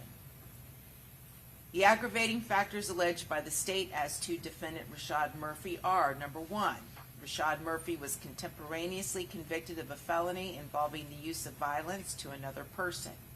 Number 2, Rashad Murphy knowingly created a great risk of death to many persons. 3, the first-degree murder was committed in a cold, calculated, and premeditated manner without any pretense of moral or legal justification. And again, the definitions of cold, calculated, premeditated, and pretense of moral or legal justification are the same. Number 4, the first-degree murder was committed by a criminal gang member.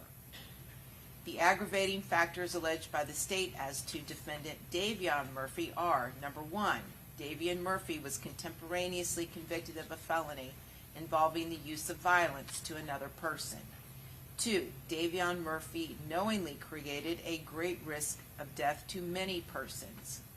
3, the first-degree murder was committed in a cold, calculated, and premeditated manner without any pretense of moral or legal justification. And again, the definitions of cold, calculated, premeditated, and pretense of moral or legal justification are the same. Number 4, the first-degree murder was committed by a criminal gang member.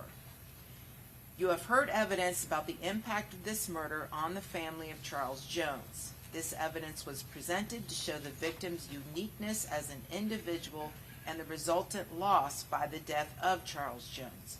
However, you may not consider this evidence as an aggravating factor. The state has the burden to prove an aggravating factor beyond a reasonable doubt. Proof beyond a reasonable doubt does not mean proof beyond all doubt. A reasonable doubt is not a mere possible doubt, a speculative, imaginary, or forced doubt. Such a doubt must not influence you to disregard an aggravating factor if you have an abiding conviction that it exists. On the other hand, if after carefully considering, comparing, and weighing all the evidence, you do not have an abiding conviction that the aggravating factor exists, or if having a conviction it is one which is not stable but one which wavers and vacillates, then the aggravating factor has not been proved beyond a reasonable doubt. A reasonable doubt as to the existence of an aggravating factor may arise from the evidence, a conflict in the evidence, or the lack of evidence. If you have a reasonable doubt as to the existence of an aggravating factor, you must find that it does not exist. However, if you have no reasonable doubt, you should find the aggravating factor does exist. A finding that an aggravating factor exists must be unanimous. That is, all of you must agree that each of the alleged aggravating factors exists. You will be provided a form to make this finding as to each alleged aggravating factor, and you should indicate whether you find that each aggravating factor has been proven beyond a reasonable doubt. If you do not unanimously find that at least one aggravating factor was proven by the state beyond a reasonable doubt as to a defendant, then that defendant is not eligible for the death penalty, and your deliberations are complete. If, however, you unanimously find that at least one aggravating factor has been proven beyond a reasonable doubt as to a defendant, then that defendant is eligible for the death penalty, and you must consider additional matters to determine whether the appropriate penalty should be life in prison without the possibility of parole or death. First, each of you must determine whether any mitigating circumstances exist. A mitigating circumstance is not limited to the facts surrounding the crime.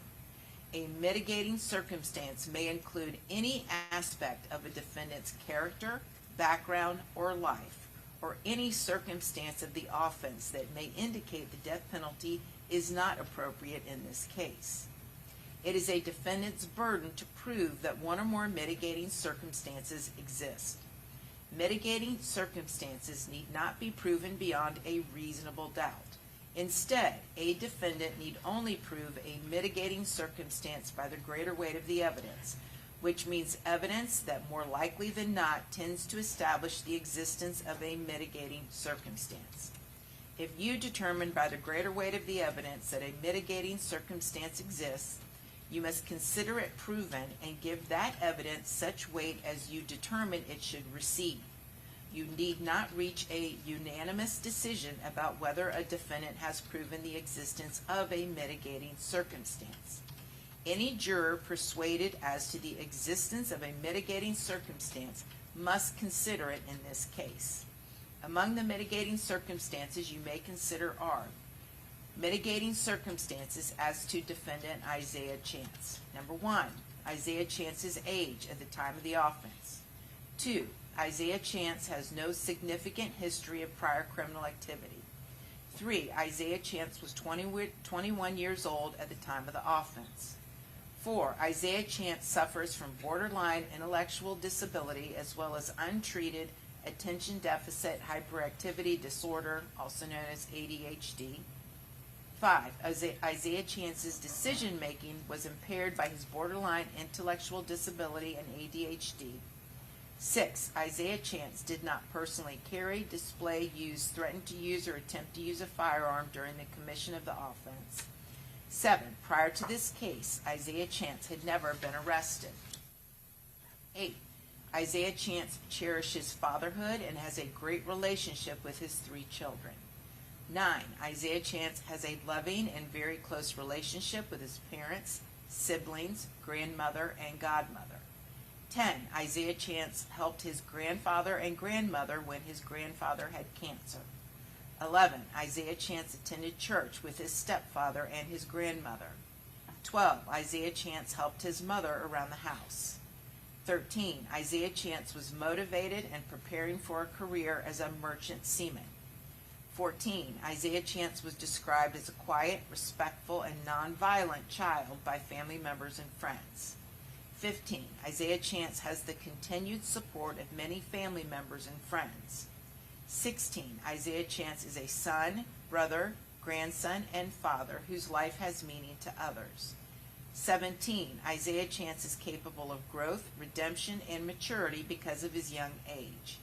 18, the existence of any other factors in Isaiah Chance's character, background, or life, or the circumstances of the offense that would mitigate against the imposition of the death penalty.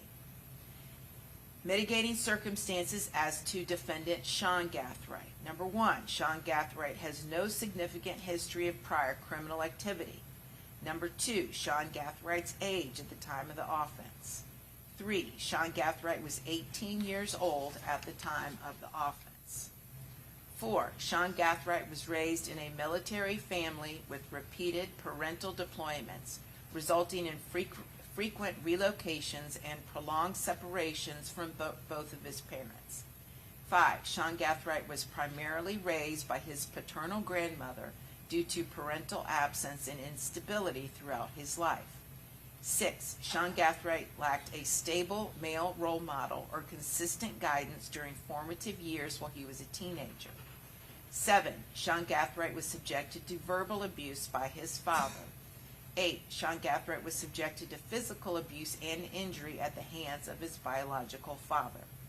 9, Sean Gathright lived in an environment marked by fear, conflict, and lack of safety in his father's home. 10, Sean Gathright struggled with identity formation and belonging in adolescence.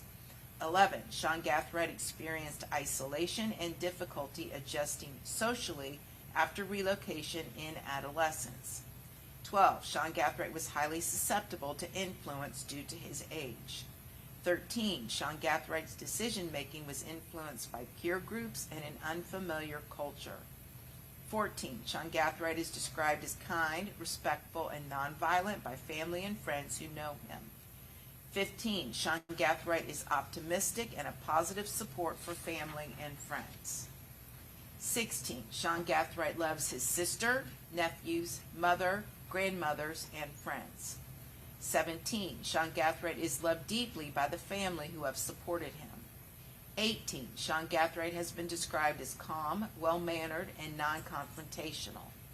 19, Sean Gathright has the capacity to contribute positively to those around him.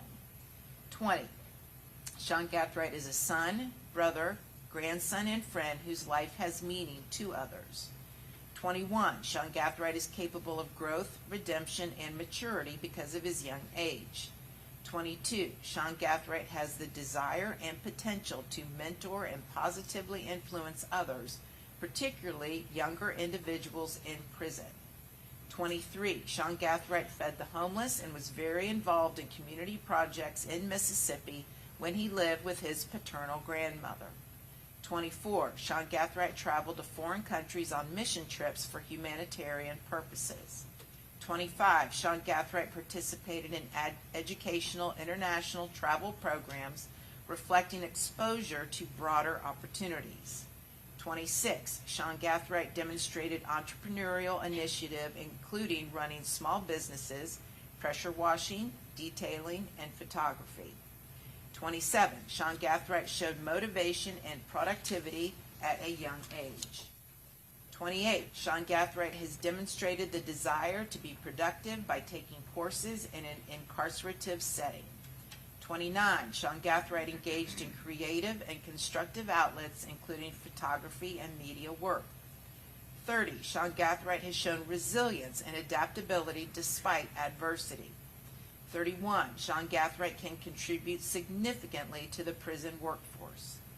32, the existence of any other factors in Sean Gathright's character, background, or life, or the circumstances of the offense that would mitigate against the imposition of the death penalty. Mitigating circumstances as to defendant Rashad Murphy. Number 1, Rashad Murphy has no significant history of prior criminal activity. Number 2, Rashad Murphy's age at the time of the offense. 3, Rashad Murphy was only 30 years old when the homicide occurred. 4, Rashad Murphy has a history of physical and emotional abuse as a child, consistent with childhood post-traumatic stress disorder. 5, Rashad Murphy has maintained a loving relationship with family and friends while incarcerated. 6, Rashad Murphy has developed religious and spiritual awareness while incarcerated. 7, Rashad Murphy helped raise his younger siblings, including working jobs at a young age to provide financial support. 8, Rashad Murphy loves his children and has been a good father to them. 9, Rashad Murphy, as a minor, was removed from his primary home and placed into foster care due to negligent and abuse situations in the primary home. 10, Rashad Murphy has no prior felony convictions. 11, Rashad Murphy has displayed appropriate behavior and the ability to follow rules while incarcerated. 12, the existence of any other factors in Rashad Murphy's character, background, or life, or the circumstances of the offense that would mitigate against the imposition of the death penalty.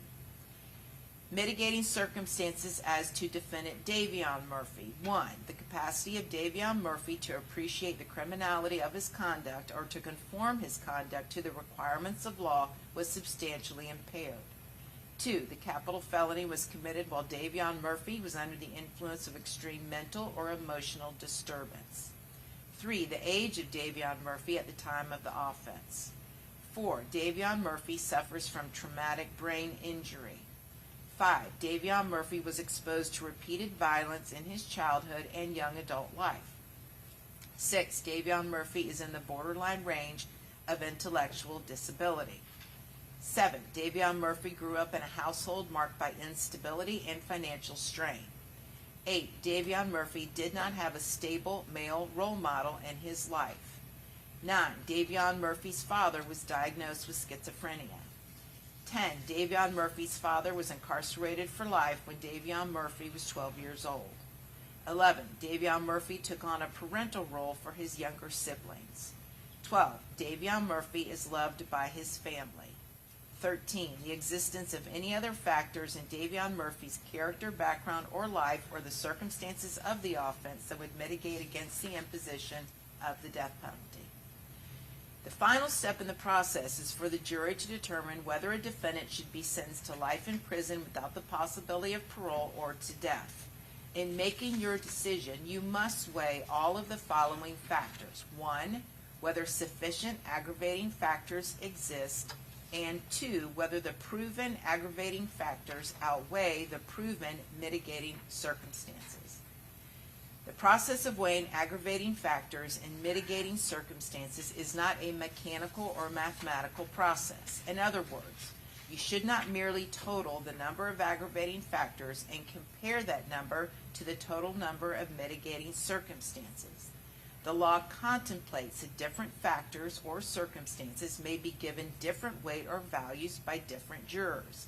Therefore, in your decision-making process, each individual juror must decide what weight is to be given to a particular aggravating factor or mitigating circumstance.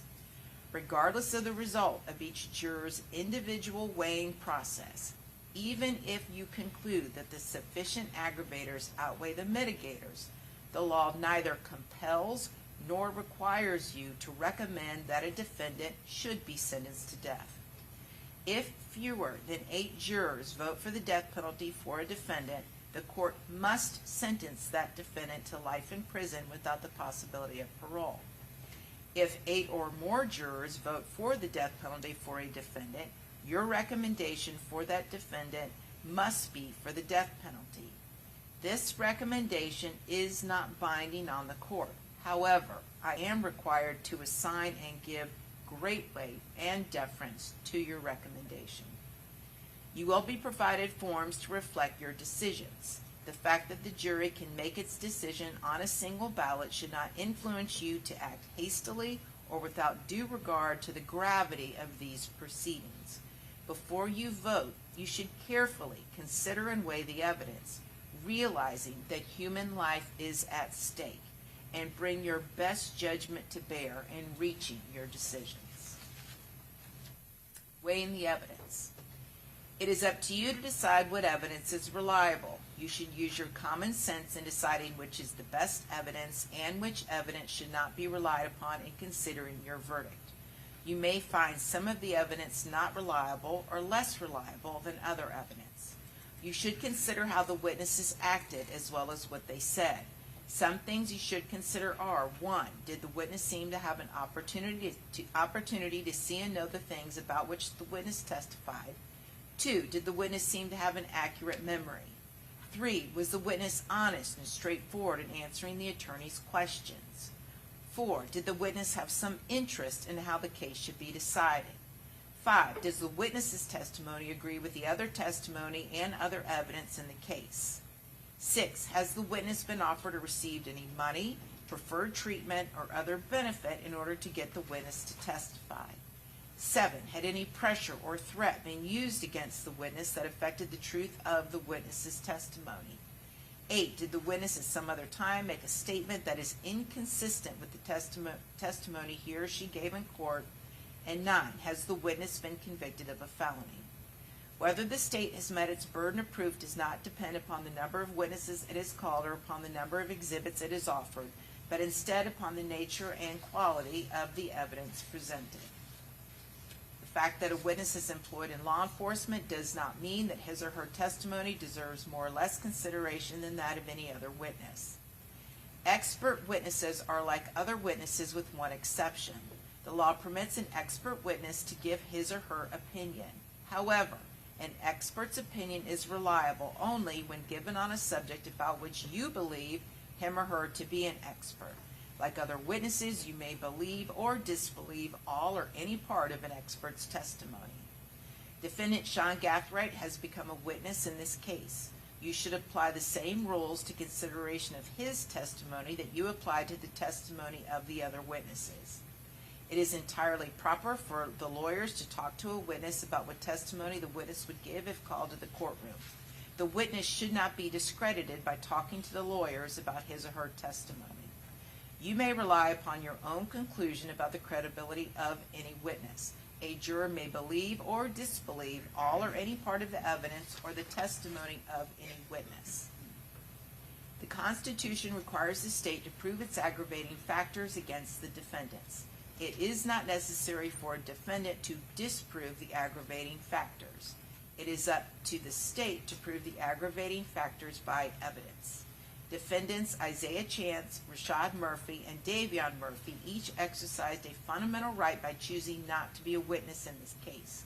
You must not view this as an admission of any kind or be influenced in any way by this decision. No juror should ever be concerned that a defendant did or did not take the witness stand to give testimony in the case. Criminal gang member applies only to defendants Isaiah Chance, Rashad Murphy, and Davion Murphy. Criminal gang means a formal or informal ongoing organization, association, or group that has as one of its primary activities the commission of criminal or delinquent acts, and that consists of 3 or more persons who have a common name or common identifying signs, colors, or symbols, including but not limited to terrorist organizations and hate groups. Criminal gang member is a person who meets 2 or more of the following criteria. 1, admits to criminal gang membership. 2, is identified as a criminal gang member by a parent or guardian. 3, is identified as a criminal gang member by a documented, reliable informant. 4, adopts the style of dress of a criminal gang. 5, adopts the use of a hand sign identified as used by a criminal gang. 6, has a tattoo identified as used by a criminal gang. 7, associates with 1 or more known criminal gang members.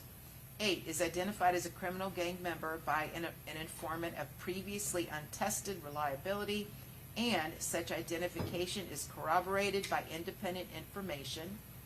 9, is identified as a criminal gang member by physical evidence. 10, has been observed in the company of 1 or more known criminal gang members 4 or more times.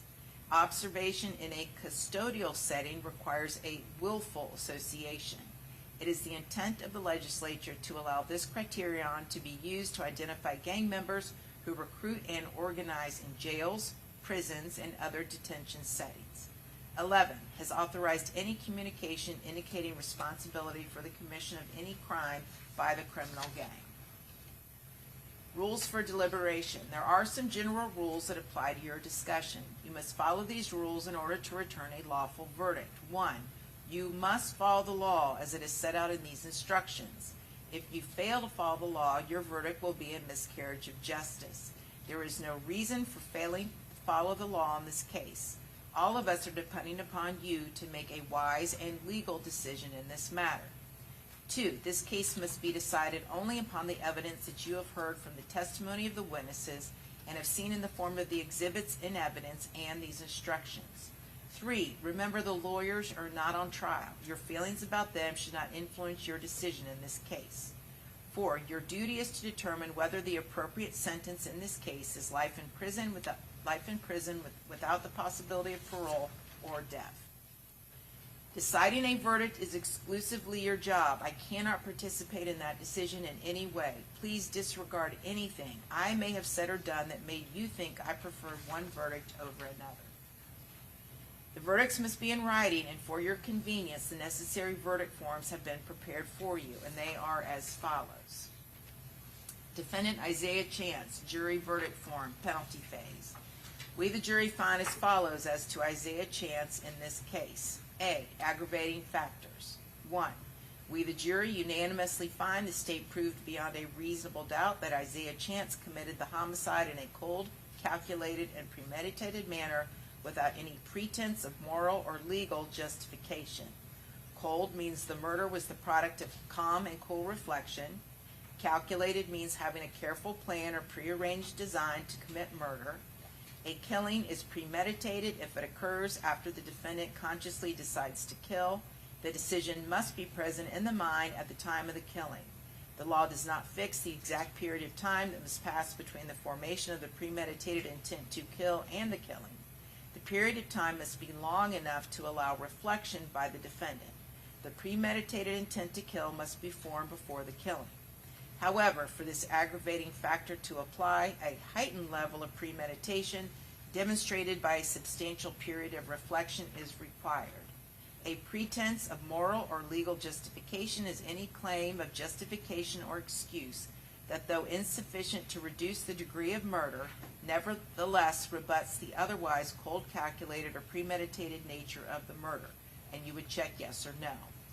2, we, the jury, unanimously find the state proved beyond a reasonable doubt that Isaiah Chance was a criminal gang member at the time of the homicide. Again, check yes or no.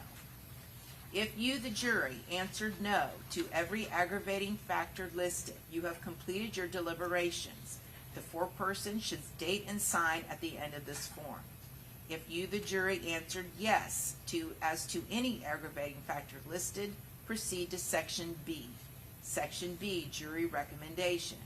If fewer than 8 jurors vote for the death penalty, your recommendation must be for a penalty of life in prison without the possibility of parole. If 8 or more jurors vote for the death penalty, your recommendation must be for the death penalty. Check only 1. We, the jury, have unanimously found the state proved one or more aggravating factors. Each of us has considered whether one or more mitigating circumstances exist. Each of us has weighed whether the proven aggravating factors are sufficient and whether the proven aggravating factors outweigh any proven mitigating circumstances. We have further considered whether Isaiah Chance should be sentenced to life in prison without the possibility of parole. We, the jury, find Isaiah Chance should be sentenced to life in prison without the possibility. Sorry, you just forgot to say that. Oh, okay. Let me back up. We have further considered whether Isaiah Chance should be sentenced to life in prison without the possibility of parole or death. And then you would check one of the following 2. We, the jury, find Isaiah Chance should be sentenced to life in prison without the possibility of parole. Or we, the jury, find by a vote of blank to blank, and you would fill that in, that Isaiah Chance should be sentenced to death. Dated this blank day of May 2026 in Hillsborough County, Florida, and there's a line for the foreperson of the jury to sign and print their name. As to defendant Sean Gathright, jury verdict form, penalty phase, we, the jury, find as follows as to Sean Gathright in this case. A, aggravating factors. 1, we, the jury, unanimously find the state proved beyond a reasonable doubt that Sean Gathright committed the homicide in a cold, calculated, and premeditated manner without any pretense of moral or legal justification. And then the definitions I've already read to you regarding cold, calculated, premeditated, and a pretense of moral or legal justification. Again, you would check yes or no. 2, we the jury unanimously find the state proved beyond a reasonable doubt that Sean Gathright created a great risk of death to many persons. And again, you would check yes or no. Number 3, we the jury unanimously find the state proved beyond a reasonable doubt that Sean Gathright was contemporaneously convicted of a felony involving the use of violence to another person. Again, check yes or no. If you, the jury, answered no to every aggravating factor listed, you have completed your deliberations. The foreperson should date and sign at the end of this form. If you, the jury, answered yes to any aggravating factor listed, proceed to Section B. B, jury recommendation.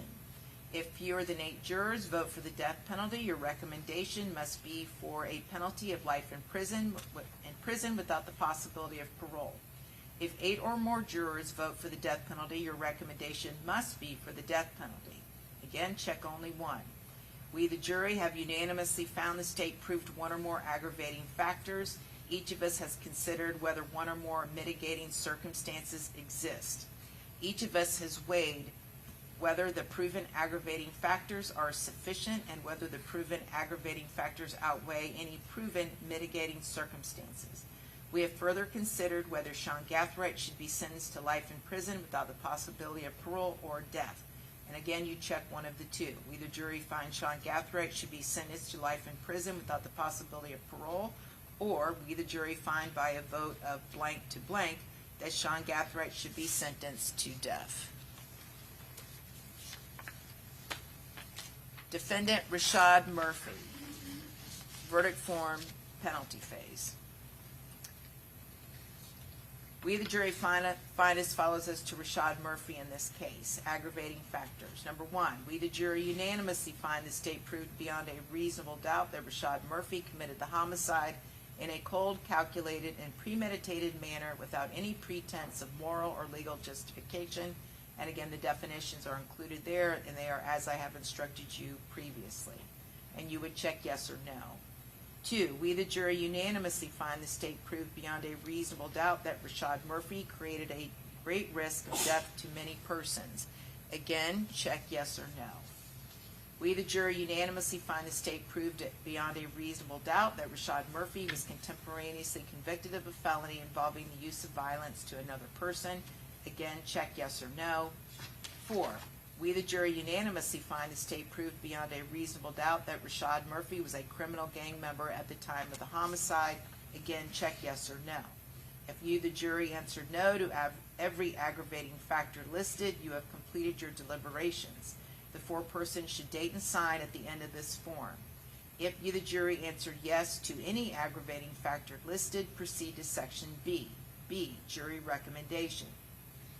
If fewer than 8 jurors vote for the death penalty, your recommendation must be for a penalty of life in prison without the possibility of parole.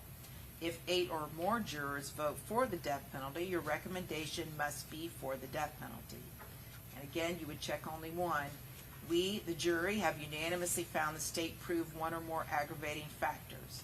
Each of us has considered whether one or more mitigating circumstances exist. Each of us has weighed whether the proven aggravating factors are sufficient and whether the proven aggravating factors outweigh any proven mitigating circumstances. We have further considered whether Rashad Murphy should be sentenced to life in prison without the possibility of parole or death. And again, you check one. Either we, the jury, find Rashad Murphy should be sentenced to life in prison without the possibility of parole, or we, the jury, find by a vote of blank to blank that Rashad Murphy should be sentenced to death. Gave this blank day of May 26 in Hillsborough County, Florida. Again, lines for the foreperson to sign and print their name. Defendant Davion Murphy, verdict form, penalty phase. We, the jury, find as follows as to Davion Murphy in this case. A, aggravating factors. 1, we, the jury, unanimously find the state proved beyond a reasonable doubt that Davion Murphy committed the homicide in a cold, calculated, and premeditated manner without any pretense of moral or legal justification. And again, the same definitions apply as I previously instructed you, and you would check yes or no. 2, we, the jury, unanimously find the state proved beyond a reasonable doubt that Davion Murphy created a great risk of death to many persons. Again, check yes or no. Number 3, we the jury unanimously find the state proved beyond a reasonable doubt that Davion Murphy was contemporaneously convicted of a felony involving the use of violence to another person. Again, check yes or no. 4, we the jury unanimously find the state proved beyond a reasonable doubt that Davion Murphy was a criminal gang member at the time of the homicide. Again, check yes or no. If you, the jury, answered no to every aggravating factor listed, you have completed your deliberations. The foreperson should date and sign at the end of this form. If you, the jury, answered yes to any aggravating factor listed, proceed to Section B. B, jury recommendation. If fewer than 8 jurors vote for the death penalty, your recommendation must be for a penalty of life in prison without the possibility of parole. If 8 or more jurors vote for the death penalty, your recommendation must be for the death penalty. And you'll only check one. We, the jury, have unanimously found that the state proved one or more aggravating factors. Each of us has considered whether one or more mitigating circumstances exist. Each of us has weighed whether the proven aggravating factors are sufficient and whether the proven aggravating factors outweigh any proven mitigating circumstances. We have further considered whether Davion Murphy should be sentenced to life in prison without the possibility of parole or death. And again, you check one of these. We, the jury, find Davion Murphy should be sentenced to life in prison without the possibility of parole, or we, the jury, find by a vote of blank to blank that Davion Murphy should be sentenced to death. Dated this blank day of May 26 in Hillsborough County, Florida. Again, signature and lines for the foreperson to sign and print their name. In just a few moments, you will be taken to the jury room by the bailiff. The first thing you should do is choose a foreperson, and you keep the same foreperson if you decide, who will preside over your deliberations. The foreperson should see to it that your discussions are carried on in an organized way and that everyone has a fair chance to be heard. It is also the foreperson's job to sign and date the verdict form when your deliberations are concluded and to bring the verdict form back to the courtroom when you return. During deliberations, jurors must communicate about the case only with one another and only when all jurors are present in the jury room.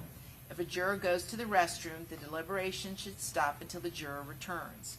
You are not to communicate with any person outside the jury about this case until you have reached a verdict.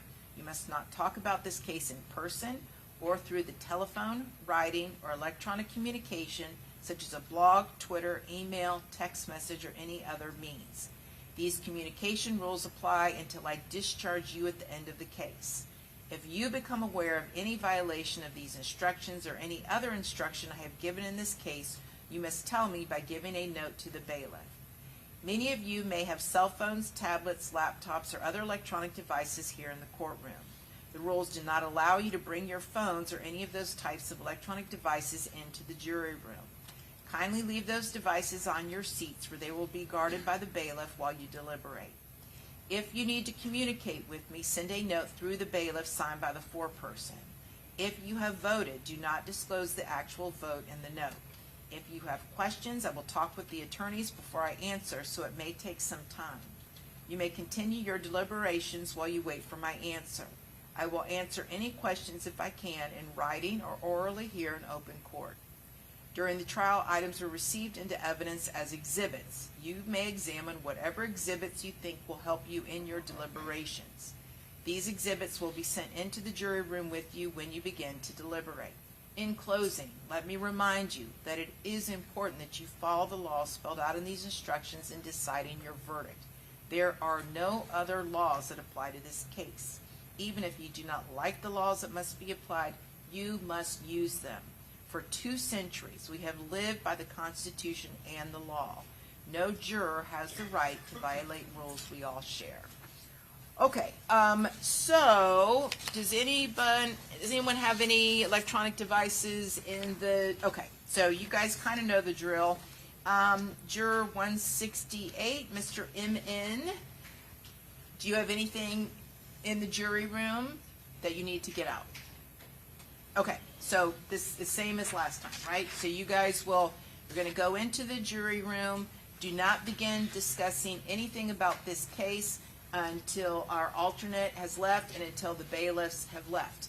You will receive all of the evidence that was submitted, and you will also receive, the bailiffs will bring in the actual final verdict form. Each of you, again, were given a copy for your own use, but the official verdict form will be the stapled copies that the bailiff brings in, and that's what you all are to utilize.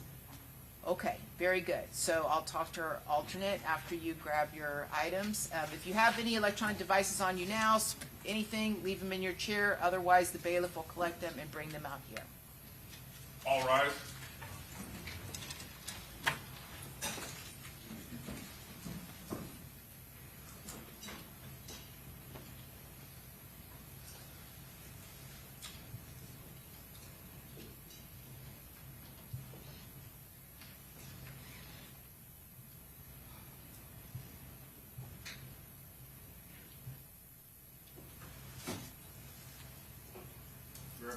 Okay. I just want to thank the attorneys for the state, Mr. Harmon, Ms. Ismer, Ms. Doherty, Mr. Hernandez, Mr. Gonzalez, Ms. Finkelstein, Mr. Sonardes, the various Sonardes, Mr. Petridis, Mr. Bolt. You all are just the height of professionalism and ethics, and it really is a pleasure to have you in my courtroom. I never, ever have to worry that any of you are going to violate the rules or treat each other disrespectfully or treat me disrespectfully, and it really just makes my job simpler. So I do appreciate it. So I just want to commend you all for that. Thank you.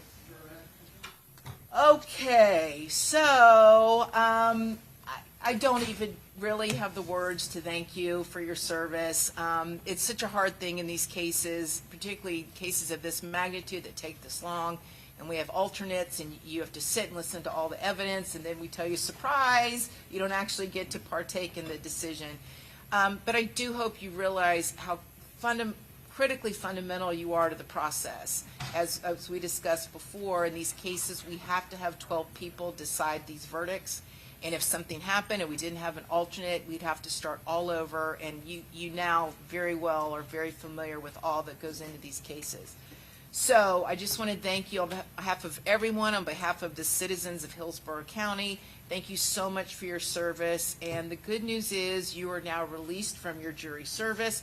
You're free to talk to whoever you would like to about the case. You're free to stick around. You're free to go. And again, just thank you so very much. Thank you.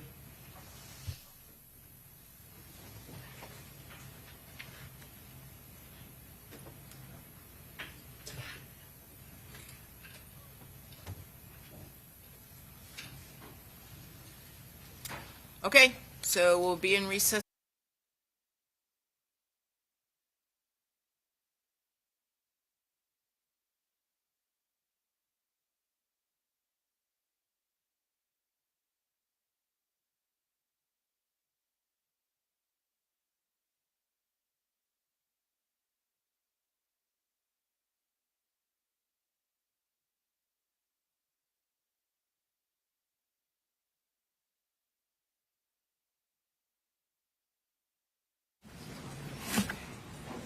Mr. Gonzalez, are we waiting for Mr. Hernandez or no? Judge, he was not with us downstairs, so I'm not sure where he is. Okay. I'm sure he's close. If you don't Okay. mind, can I text him for 1 minute, Judge? The one deputy in the middle over there, he's gonna walk back with the evidence. Which one? He's in the middle there, Lugo, you know Lugo? Oh, okay, yeah. Mr. Wise, he's gonna walk. Okay. he's not, okay, yours, David. Yes.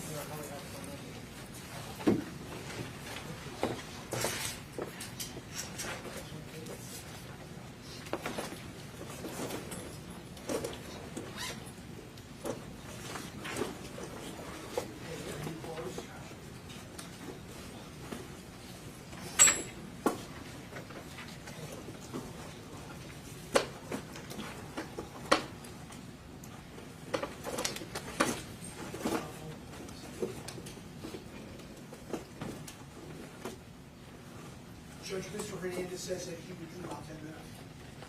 Okay. See. He's at Starbucks, Judge, which is, I guess, on the corner. Yeah. Okay. 4 blocks away. Okay. All right.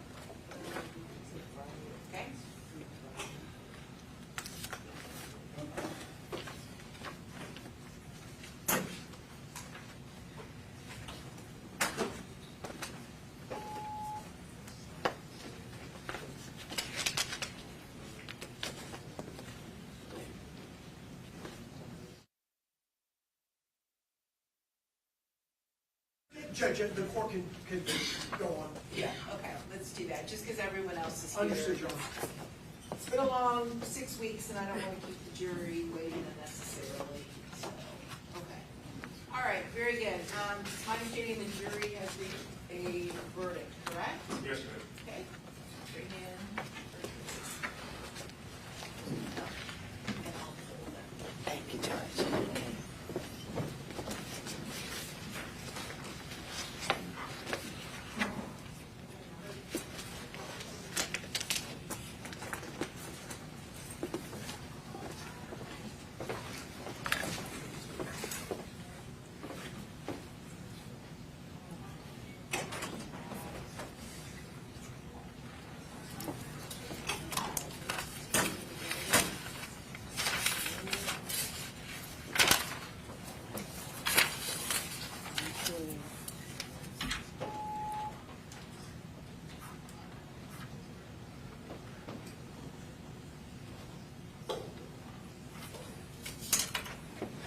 And I just need to remind everyone again, there's not to be any audible reaction after the jury's verdict is read, okay?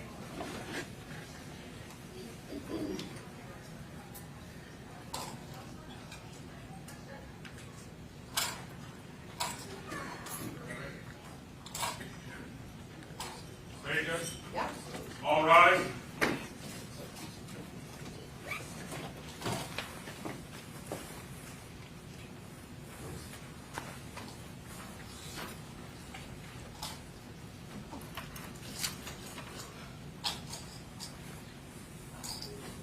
All judges are in, Judge. Okay, very good. Everyone have a seat. And it's my understanding the jury has reached its verdict for the penalty phase, correct? All right, very good. You would hand the verdict form to the judge. Yes, ma'am.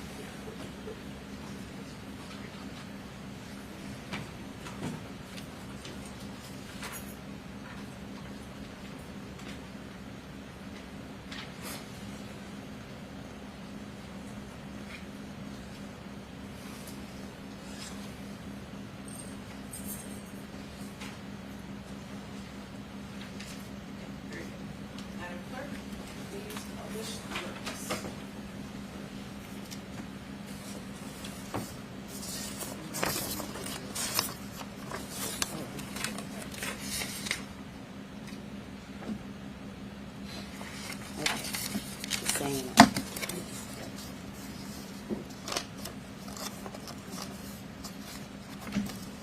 Defendant Isaiah Chance, verdict form, penalty phase.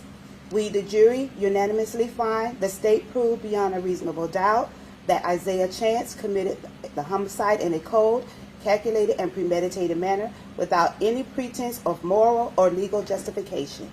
Yes.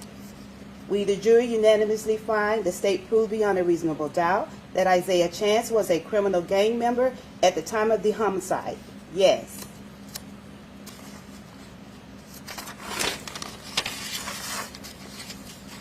We, the jury, have unanimously found the state proved one or more aggravating factors. Each of us has considered whether one or more mitigating circumstances exist. Each of us has weighed whether the proven aggravating factors are sufficient and whether the proven aggravating factors outweigh any proven mitigating circumstances. We have further considered whether Isaiah Chance should be sentenced to life in prison without the possibility of parole or death. We, the jury, finds Isaiah Chance should be sentenced to life in prison without the possibility of parole. Dated this 15th day of May, 2026, in Hillsborough County, Florida, Miss C.S., foreperson of the jury.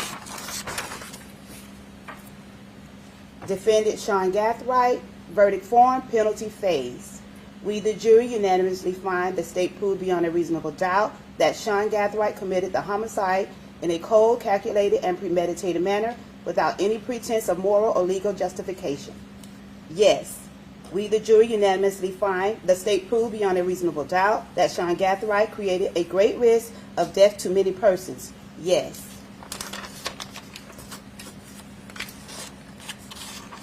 We, the jury, unanimously find the state proved beyond a reasonable doubt that Sean Gathright was contemporaneously convicted of a felony involving the use of violence to another person. Yes. We, the jury, have unanimously found the state proved one or more aggravating factors. Each of us has considered whether one or more of the mitigating circumstances exist. Each of us has weighed whether the proven aggravating factors are sufficient and whether the proven aggravating factors outweigh any proven mitigating circumstances. We have further considered whether Sean Gathright should be sentenced to life in prison without the possibility of parole or death. We, the jury, find Sean Gathright should be sentenced to life in prison without the possibility of parole.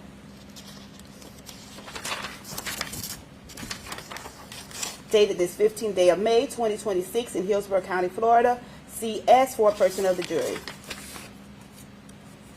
Defendant Rashad Murphy. Verdict form, penalty phase. We, the jury, unanimously find the state proved beyond a reasonable doubt that Rashad Murphy committed the homicide in a cold, calculated, and premeditated manner without any pretense of moral or legal justification. Yes. We, the jury, unanimously find the state proved beyond a reasonable doubt that Rashad Murphy created a great risk of death to many persons. Yes. We, the jury, unanimously find the state proved beyond a reasonable doubt that Rashad Murphy was contemporaneously convicted of a felony involving the use of violence to another person. Yes. We, the jury, unanimously find the state proved beyond a reasonable doubt that Rashad Murphy was a criminal gang member at the time of the homicide. Yes. We, the jury, have unanimously found the state proved one or more of the aggravating factors. Each of us has considered whether one or more mitigating circumstances exist. Each of us has weighed whether the proven aggravating factors are sufficient and whether the proven aggravating factors outweigh any proven mitigating circumstances. We have further considered whether Rashad Murphy should be sentenced to life in prison without the possibility of parole or death. We, the jury, find Rashad Murphy should be sentenced to life in prison without the possibility of parole. Dated this 15th day of May, 2026 in Hillsborough County, Florida. C.S. foreperson of the jury.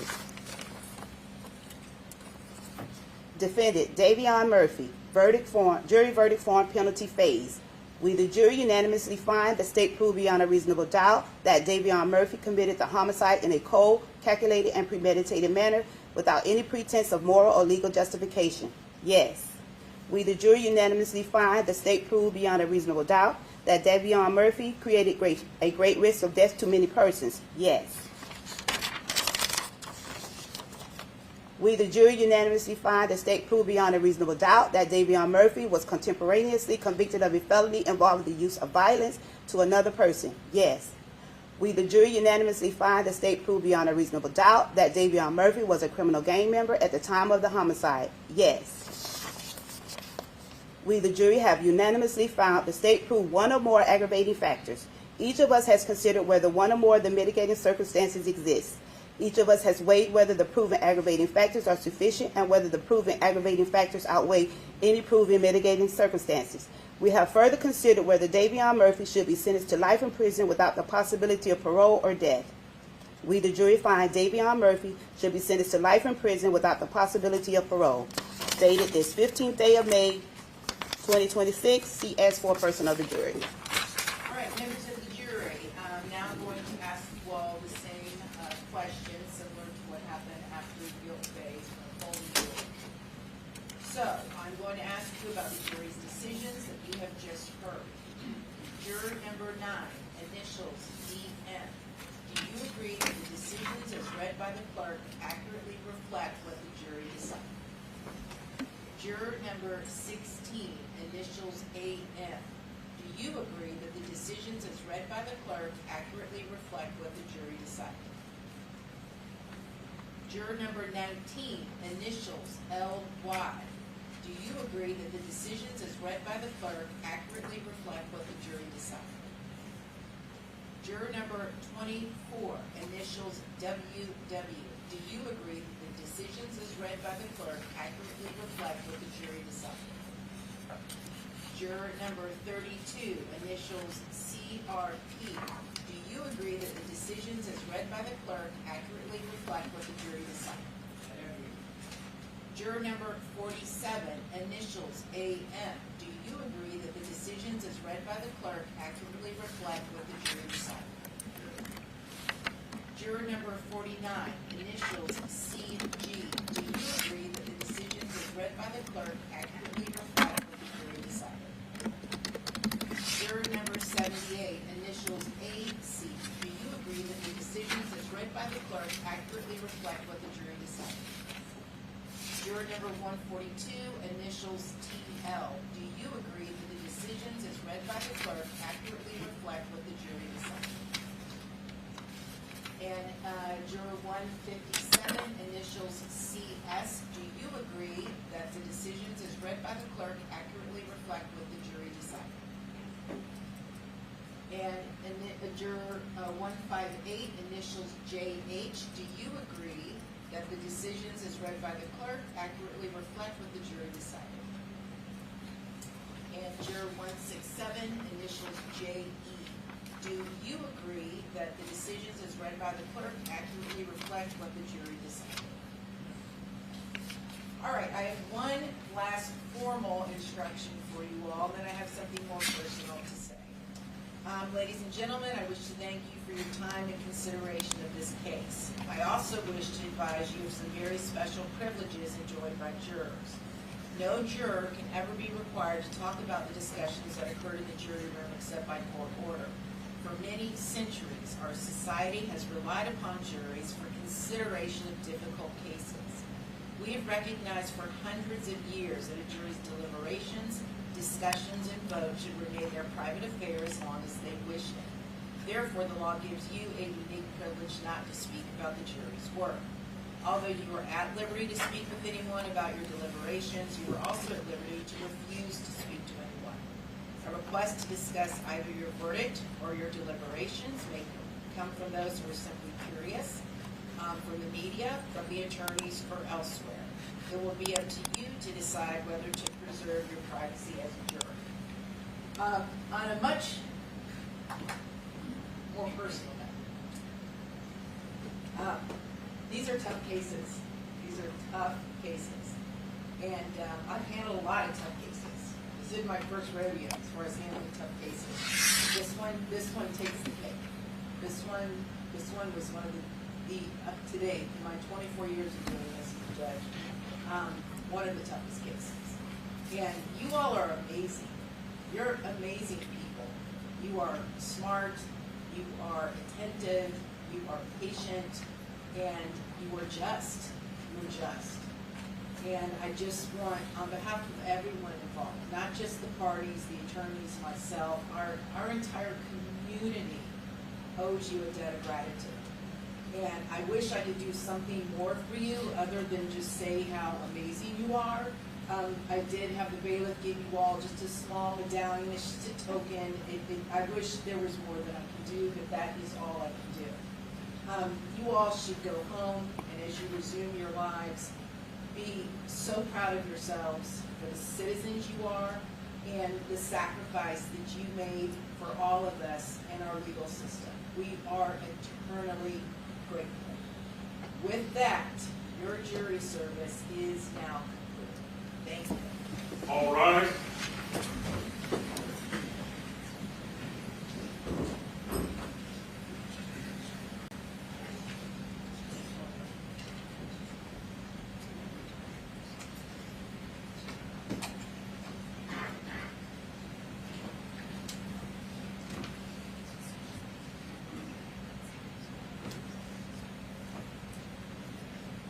Jury's out. Okay, very good. Okay, so we need to set a date for sentencing and all post-trial motions, all right? So, how much time do you all need to get the motions drafted? We're looking at sometime in June? Yes, Judge, I would ask for a couple of weeks. Okay. So, I know summer can be a little tricky. How are you guys looking the week of June 22nd? I could do the 22nd anytime, the 23rd in the morning. Judge, the 22nd would work in the afternoon. Okay. Mr. Gonzalez? fine with 22nd, the afternoon judgment. Okay.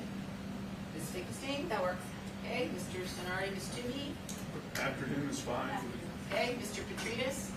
I have a trial that week was just a one-day here in Hillsborough, so I can just get it someday that week, different day. Sure, and just let me know who the judge is, I'll make a call, not to worry. Okay. Okay, so we're gonna set sentencing for June 22nd at 1:30, and all pre-trial motion, or excuse me, post-trial motions need to be filed, no later than,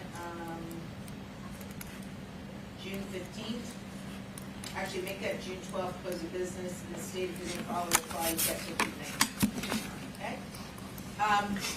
All right, very good, and sentencing, if anybody would like to speak, they can. That would be from the victim's family or friends, same with defendants. I mean, the sentence is mandatory, but in cases like this, when it comes to sentencing, I would like to give everyone a chance to say whatever they feel needs to be said, as long as it's respectful. Okay?